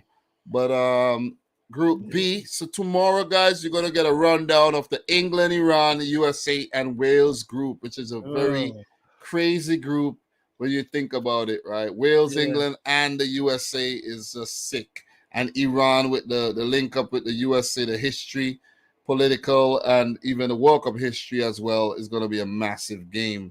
And then on Sunday, you're going to get the Argentina, Saudi Arabia, Mexico, and Poland group. And if I might actually double up some of these, man. France actually going to get knocked out in the first round. Yep. It is actually, supposed to happen because of the curse. But when you factor in that, they're going to actually have to have a massive meltdown against Tunisia. Don't worry. Against Tunisia. And the game against Tunisia is a massive one. So it's a possibility, right? Because of the history between Tunisia and France. Yeah. And trust me, we will. They're losing. They're definitely losing to Denmark. Yes. But I have a slight feeling that they won't get knocked out. We'll lose to Denmark, lose against Tunisia, and draw with fucking Australia. Yeah, I don't think. I'm gonna say France might actually get through this time. Nah. Yeah, they're gonna get through. They're gonna lose to Denmark though, but they're gonna beat Australia. They're gonna beat Australia and get a draw against Tunisia. 4 points. 4 points. 4 points. Tunisia are going to beat Australia, and France are going to qualify via goal difference ahead of Tunisia. Brave man. That's what's going to happen, I think. So that's picking against a World Cup person and a World Cup person and out of form. France. And then we got Group E. Guys, don't worry. I'm going to do a World Cup stream, man. I'm going to do a whole stream talking World Cup. We're going to go down rabbit holes, look at the squads. Yeah. I'm going to save this for maybe not this Monday coming up, but following Monday. And I'm going to get up early and just do like maybe a marathon World Cup stream or something. Fuck yeah. You know what I'm saying? Let's talk World Cup all day. 24-hour World Cup stream, baby. Oh man, but anyways, man, I'm about to get out of here though. Thanks for everybody who tuned in. Appreciate it. Appreciate those of you guys who liked the video. If you haven't yet liked the video, guys, it's not too late to do so. If you're watching the replay, thank you very much. Go check out the World Cup content. They're gonna come quick and fast in the next couple of days. If I come up with some ideas, I'll drop some, other videos and things like that when it comes to the World Cup. But yeah, man, definitely I'm hyped up about this. So Steve, appreciate it again. No problem. Thanks for the Man City shirt again. Fucking open. Take care, Dom. Appreciate all of you guys in the comments, 100%. Man. Just look at yourself and know that I appreciate you. All right. So from Steve and I, appreciate you guys. Thanks for watching. Until next time, peace out. Rich Squad. Peace. Allez, Strasbourg. Fucking go. Zurich. Fuck off.